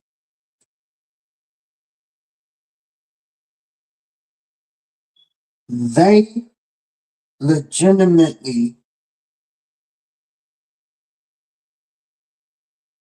they legitimately have an ego problem. Most of them do.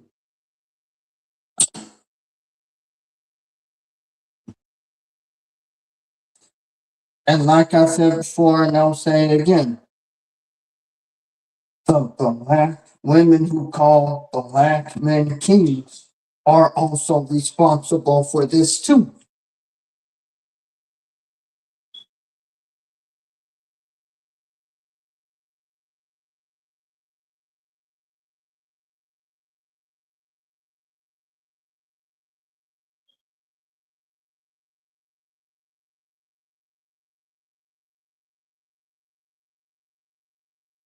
And now I'm going to show y'all this video right here.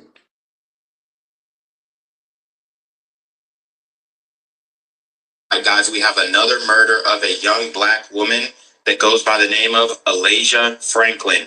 She was a Kennesaw State University student and participated in many on-campus groups like the National Council for Negro Women. But unfortunately, on May 18, 2024, Alasia Franklin was brutally murdered on campus by her ex-boyfriend. 21-year-old Samuel Harris knew Alasia from her hometown in Cairo, Georgia. They met in middle school, had been friends ever since, and developed a romantic relationship throughout the course of time. During that time, Samuel Harris accumulated multiple charges and was a known felon with a long rap sheet. Alasia's mother mentioned that they had an on and off relationship, but she never thought that Samuel Harris would go to this lengths so that Alasia would never move on from him. For the full breakdown of this story, make sure you subscribe to my YouTube channel, The Black Gen Z Mindset. All right, guys, Where was the outrage? The outrage for that? Where was Shay Chardin? Where was Six the Goddess? Where was the Crimson Cure? Where were all those pygmies who are now using Ashley Janae to fearmonger black women into staying in the black community? Where are they to talk about that story? Oh, they don't want to talk about it because it's a black man that did.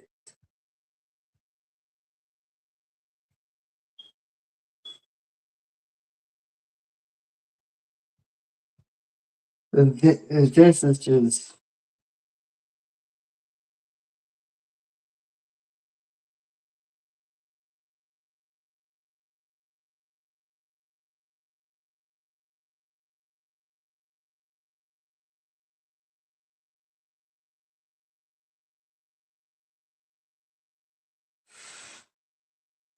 This is just sad and messed up.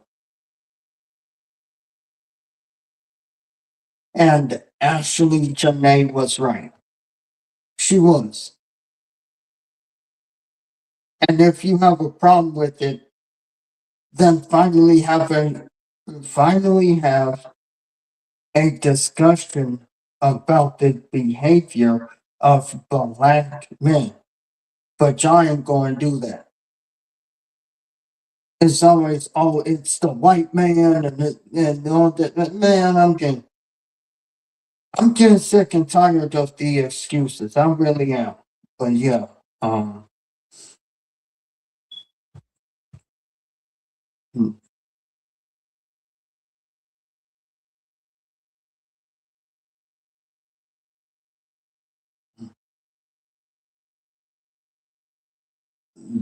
this is just sad. It really is.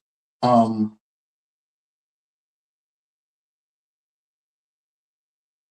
and I also want to say to all the black fathers out there who lost their loved ones to a man that couldn't take rejection, y'all have my sympathy.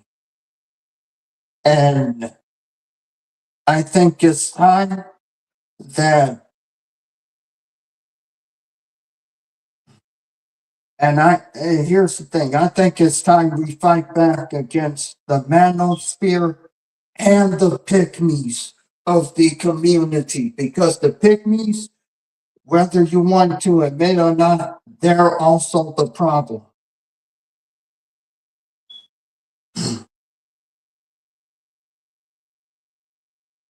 Because it makes no sense that they couldn't talk about black women getting unalived by black men.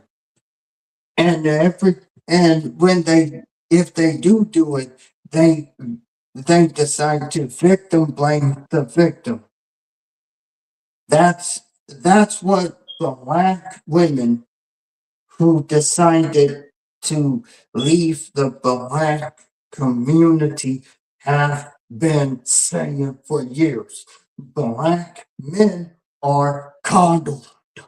They're too coddled at this point that now they're taking their behavior overseas and they are getting called out for it, and they whining and complaining on the freaking internet about.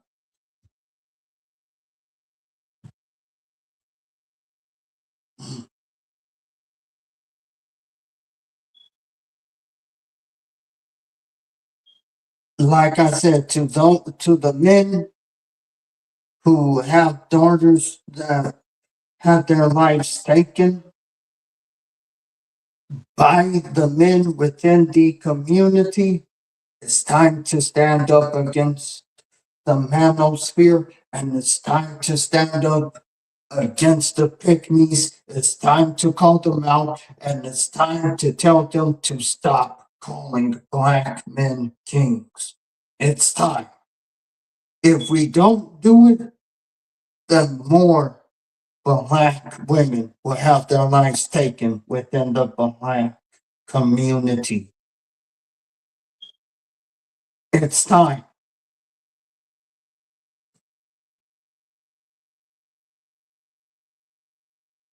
Mm.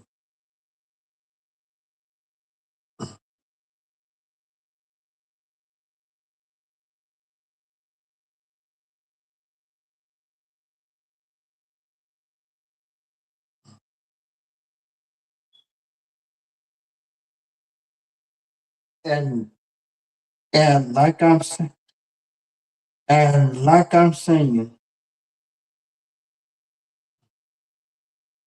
is it's now finally time to put in to the double standards within the black community. It's time to end the colorism, and it's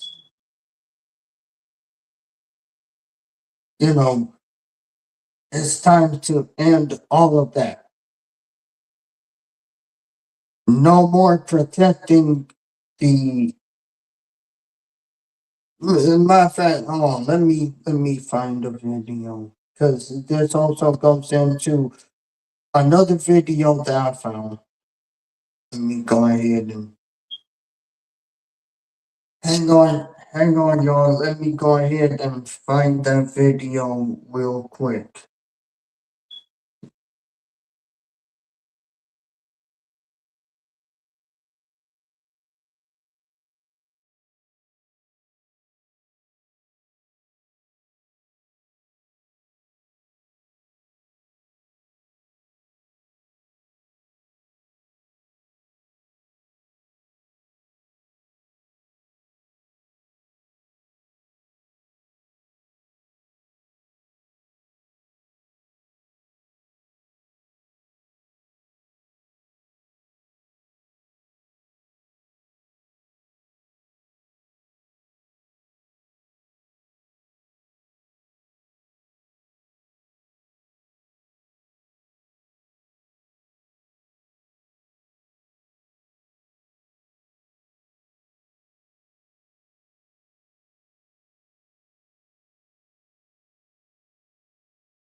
Okay, I'm back.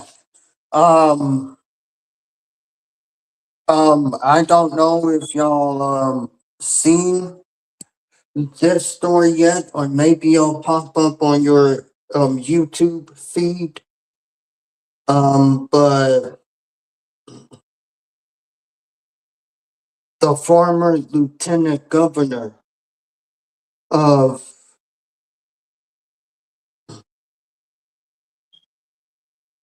I'm the former lieutenant governor of Virginia unalived his wife and himself today.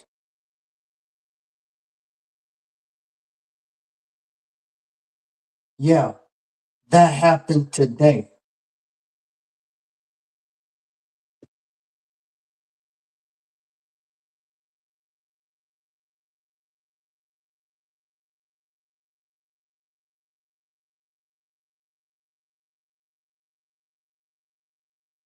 And let me show y'all this video.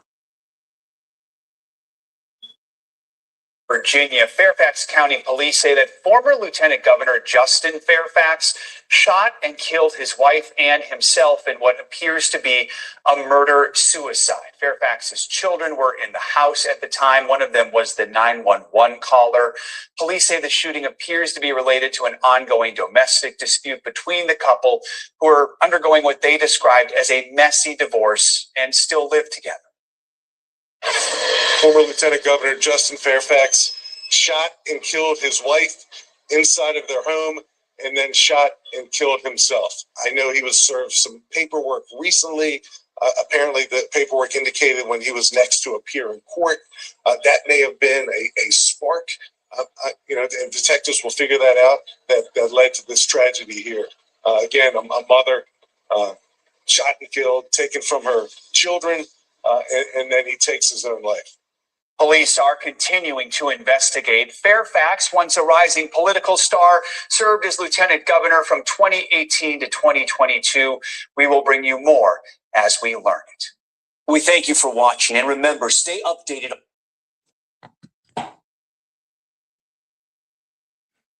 Yep, so that happened today. And that's really effed up. And what's really messed up is that he did it in front of the freaking kids. He did it in front of their children. Oh my God, bro.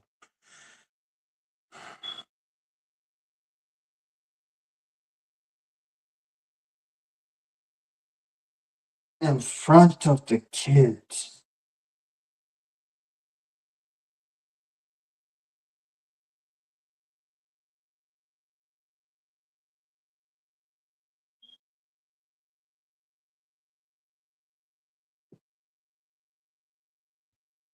That's just messed up. We got two more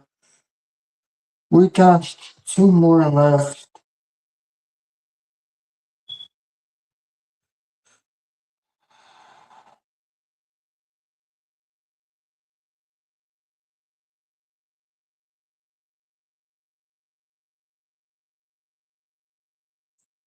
And by the looks of it, he married an Asian woman, or she could be Latino, I don't know. Or she could be white, I don't know. The only thing I know is that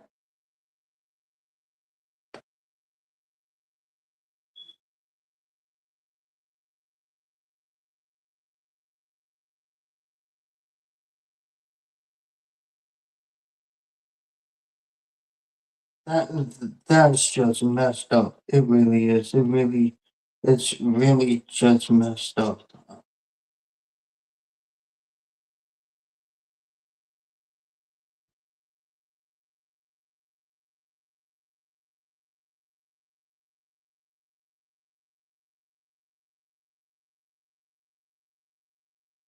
Only thing I have to say is just what the fuck, bro? What the heck? And that's all I have to say is what the heck.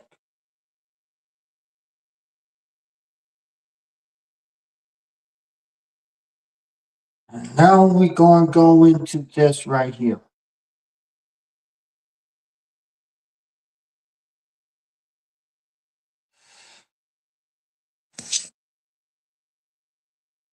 Hang on, let me. Friends and family are mourning the death of a 22-year-old South Daytona woman. Police say it appears Lonnie Amber Turner's ex-boyfriend shot and killed her before turning the gun on himself. News 13 Stephanie Quinu is joining us now. And Stephanie, you actually spoke with the victim's friends and family. They said he was not taking the breakup well. Yeah, Beth Amber's friends say even after she told him to stay away, he would call her, text her mean messages, and even show up unannounced at her apartment. Behavior domestic abuse experts say can often be the first sign of trouble. You can never be hit and have it go straight from emotional abuse and economic abuse, the power and control, to a homicide without ever there being a fist raised in anger. As the CEO of Harbor House, a safe haven for domestic abuse victims, Carol Wick has heard hundreds of stories, many of them from women who didn't even realize the danger they were in. If you feel like you're in any way not safe with a person, you need to listen to that voice. The number one thing that victims tell us is, I never thought he would go this far. Monday, the body of Lonnie Amber Turner and her ex-boyfriend, Aaron Ross, were found inside a Port Orange motel. Sunday, we spoke with friends about Ross's reaction to the This is what happens when you call black men kings. This is what happens.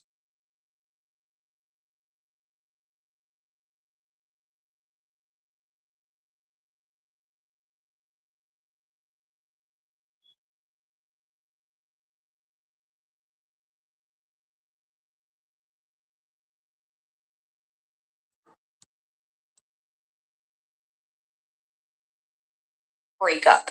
He's just desperate, is basically the problem. Police say a judge denied Turner's request for a restraining order, but had set a hearing for this Friday. One possible reason for denying the injunction, Turner did not have enough evidence her life was on the line. You have to show that you are in imminent danger of being beaten, seriously injured. Now, while the majority of injunctions do work, they can make an abuser even more upset to the point where they snap.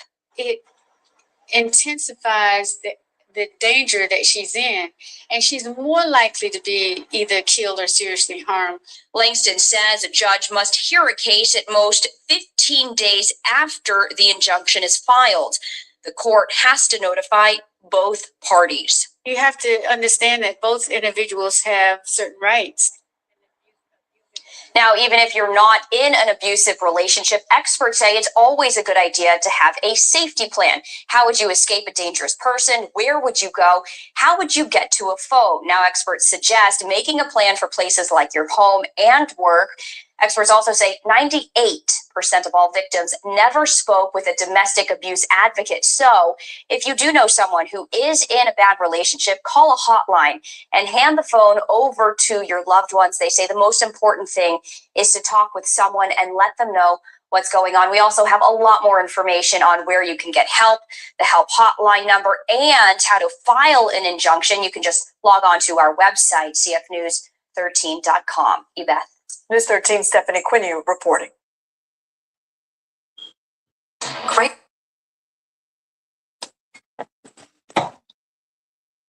She didn't deserve to die.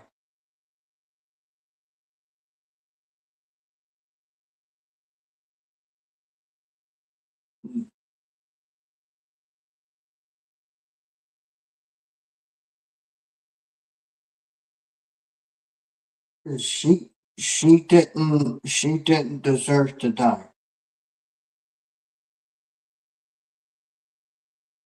But again, you know, this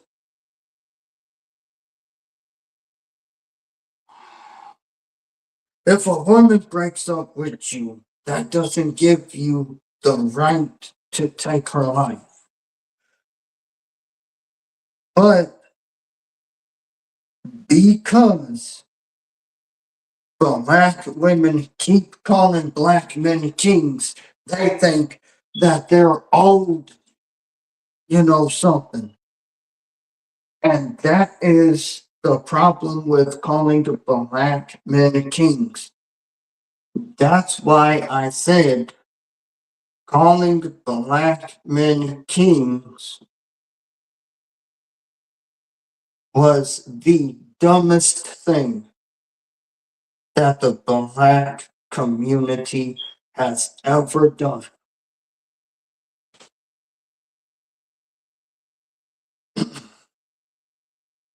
Now I'm gonna go ahead and type in.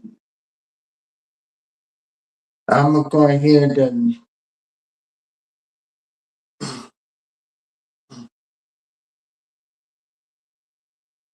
make a poll real quick.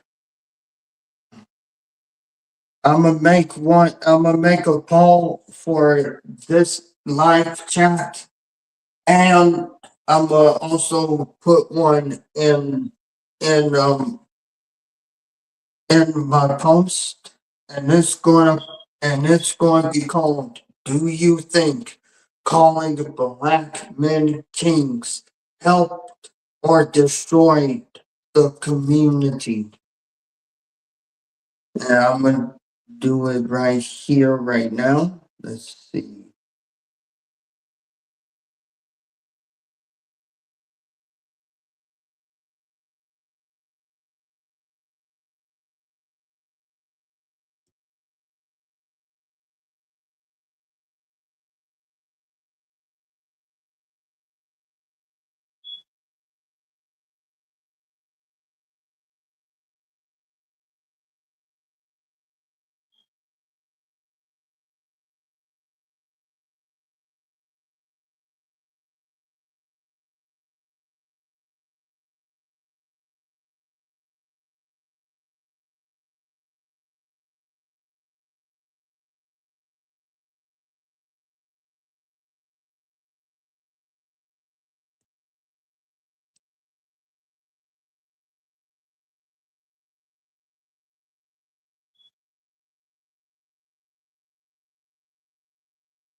Okay.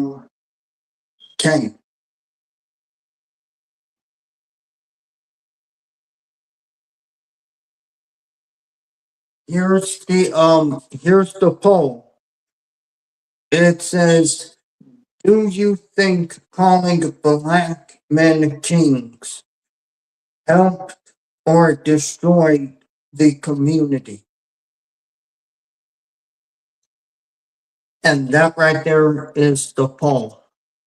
I will create another one in the community wall, because let's face it, after what we've seen here today, in my opinion, I think calling black men kings destroyed the community. Opinion,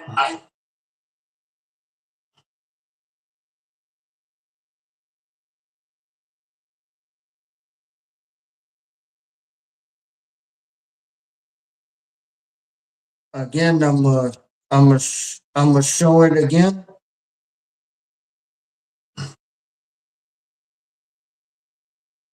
And yeah, so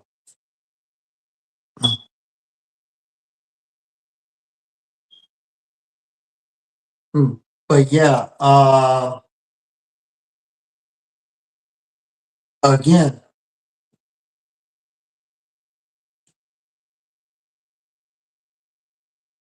what I'm saying is this. As of right now, what we've seen, yeah, calling black men kings was the biggest mistake that was ever made. It was. All right, let me go ahead and put up the poll right here. And I'm gonna read it to you. It says, do you think calling black men kings helped or destroyed the community?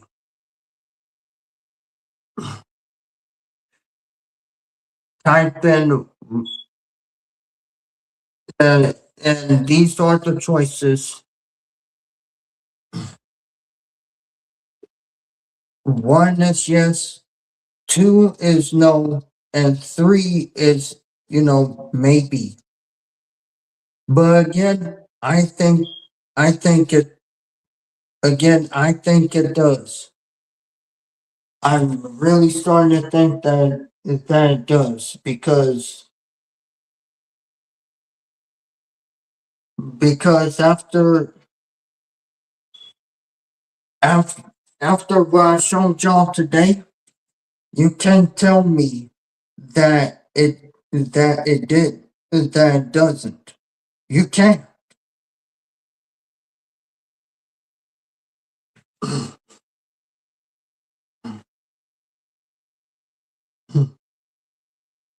But yeah,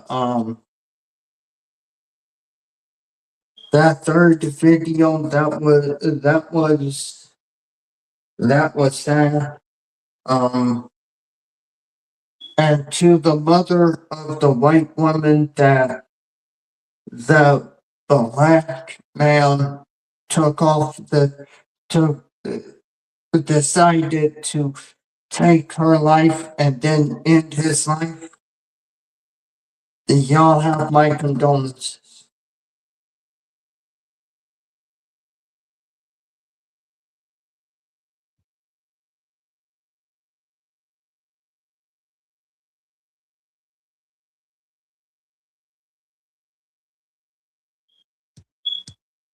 It's just sad. It really is. It's sad and messed up at the same time. The moment you call black men kings is the moment that their egos get too big, that they start doing stupid stuff.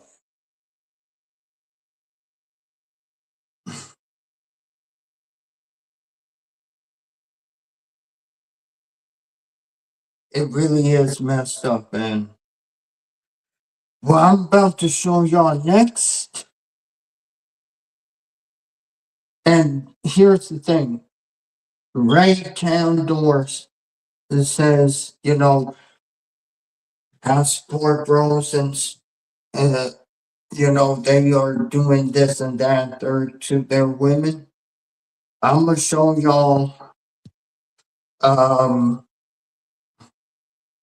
video of a black man who is a cop that took the life of his Latin wife.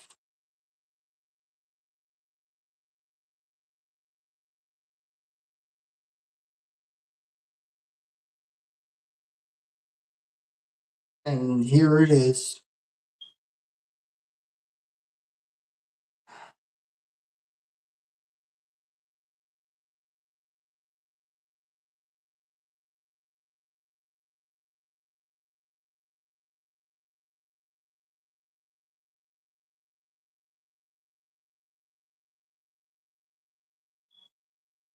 And Cynthia G is actually telling the truth. It's only a matter of time before they start blaming black women, calling black men king for their, for, you know, being so entitled. Because when you call somebody a king,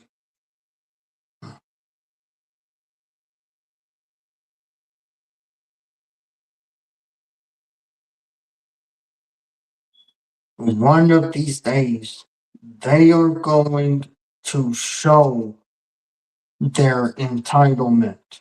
Whether they show it now or they show it later down the line.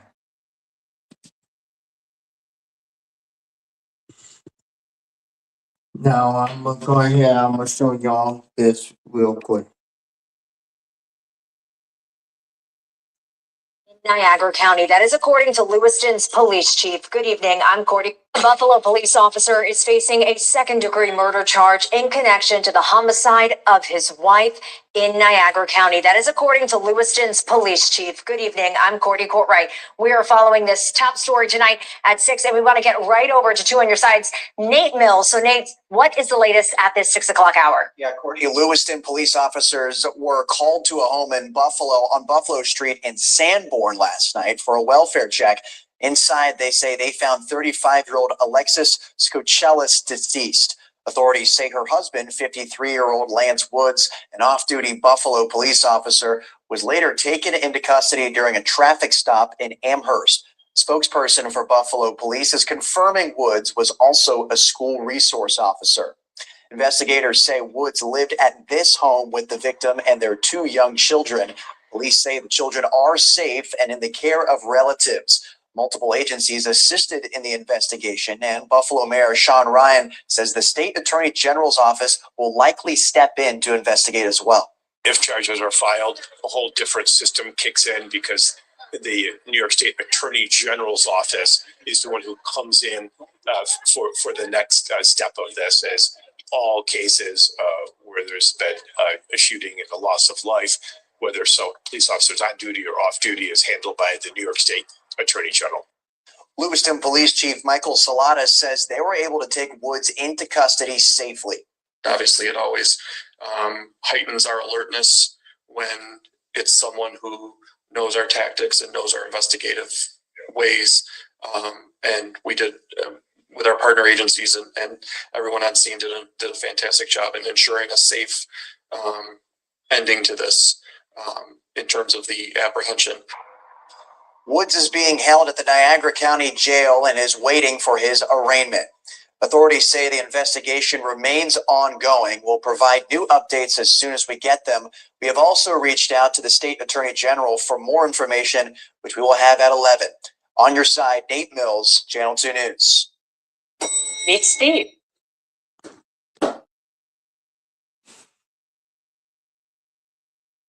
Y'all just,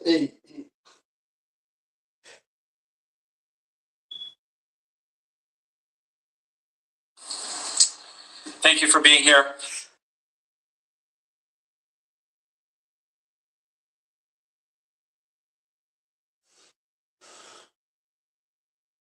And she was a Latin woman. That black man unalived his Latin wife.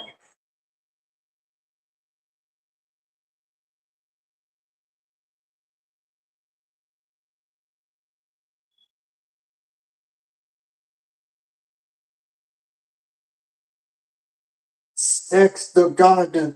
You know what? And sex the goddess. Shay Sade, the Crimson Cure, Miss Dee Dee. And all of y'all that are, you know, that they are using the story of Ashley Janae as a gotcha moment. Please go to Buffalo, New York and get your king.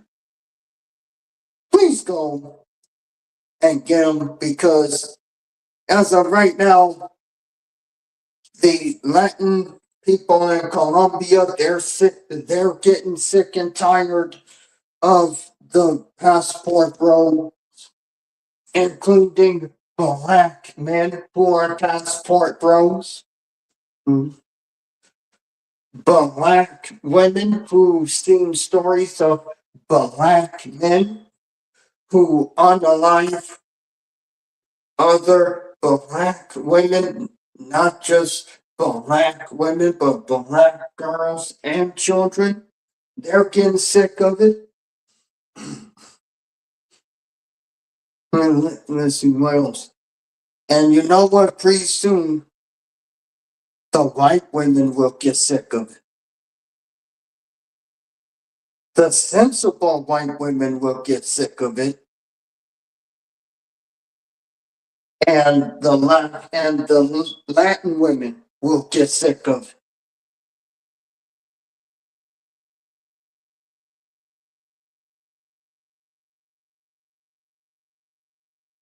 it. And the Asian women. It's funny how y'all are using instances of white men taking out black women, but when it comes to Colombian people overseas who are sick and tired of the passport rules, then y'all want to go ahead and say, oh, they're racist to all tourists. How come Ray Candor said that they want regular tourists, like black women and white women, to come over there to explore their culture? And yet, he said, y'all be hating on them too. And that is true as well. So, yeah, that's all the videos I have for y'all today. I'm done. I'm done with this hypocrisy within the black community when it comes to the unalivings of black women. I'm sick of it. I really am. Okay. It's 3 and 4.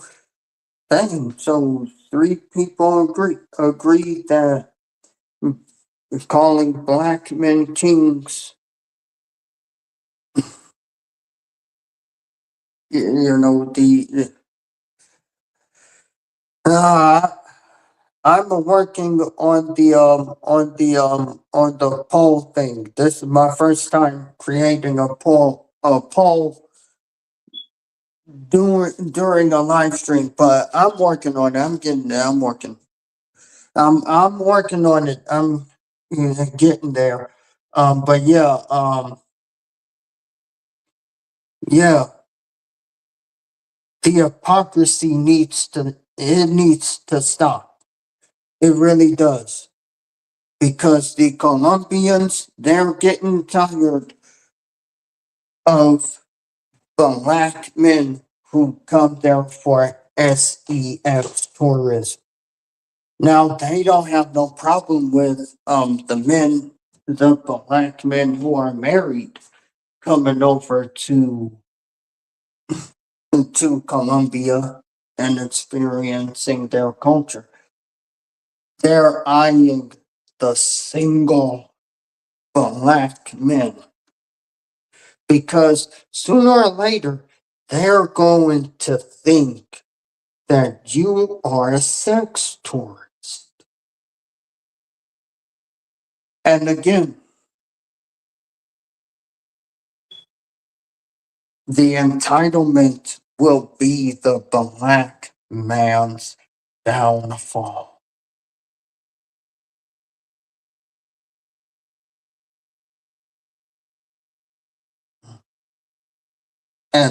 And like I said, the pick-me's are part of the problem too.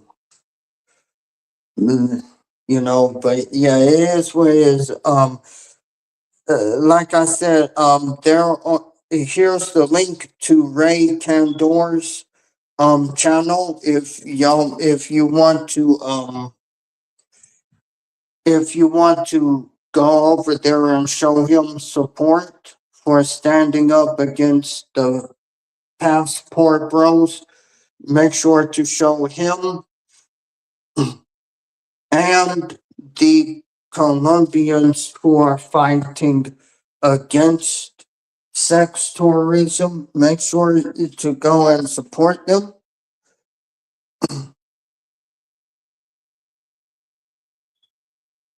And yeah, you know, because the hypocrisy, it needs to stop and it needs to end.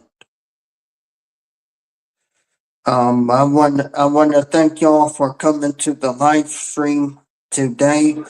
I will be live on Saturday at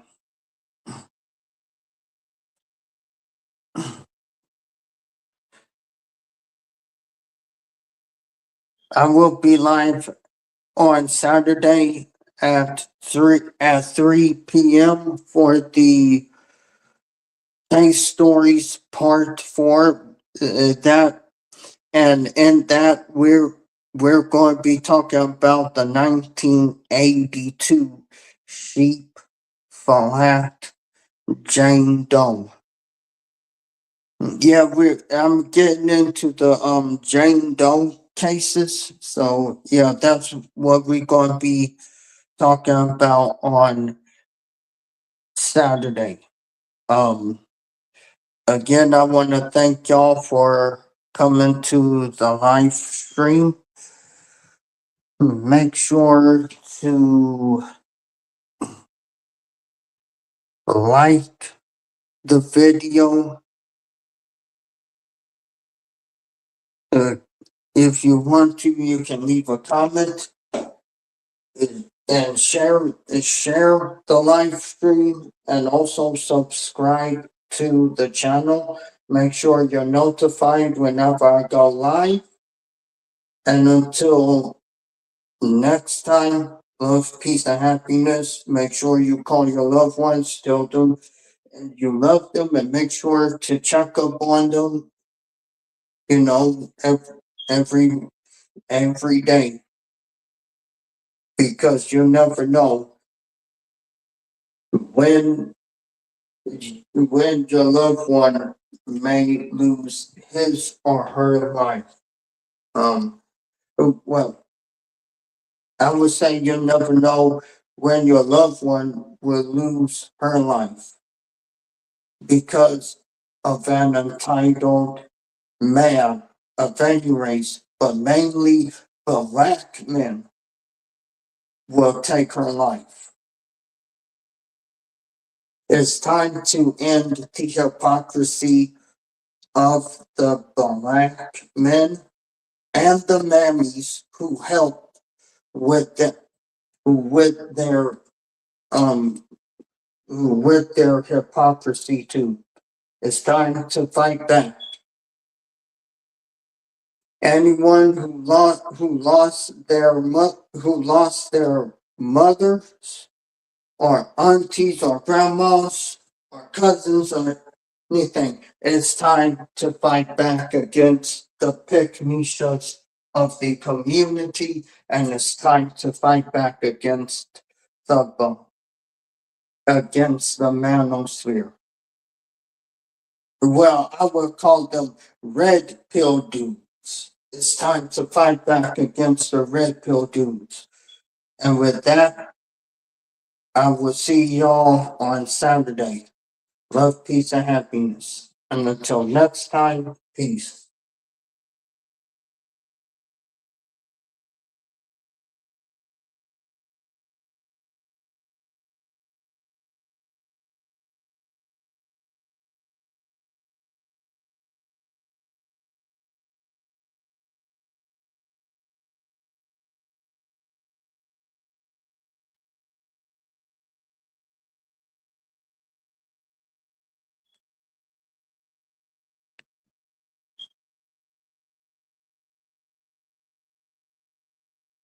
I mean, we won't do that. You see it.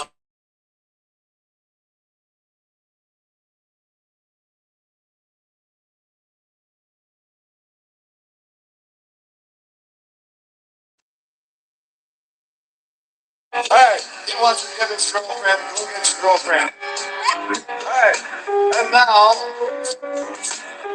you are going to dance like you've never danced before. Listen, don't be matched.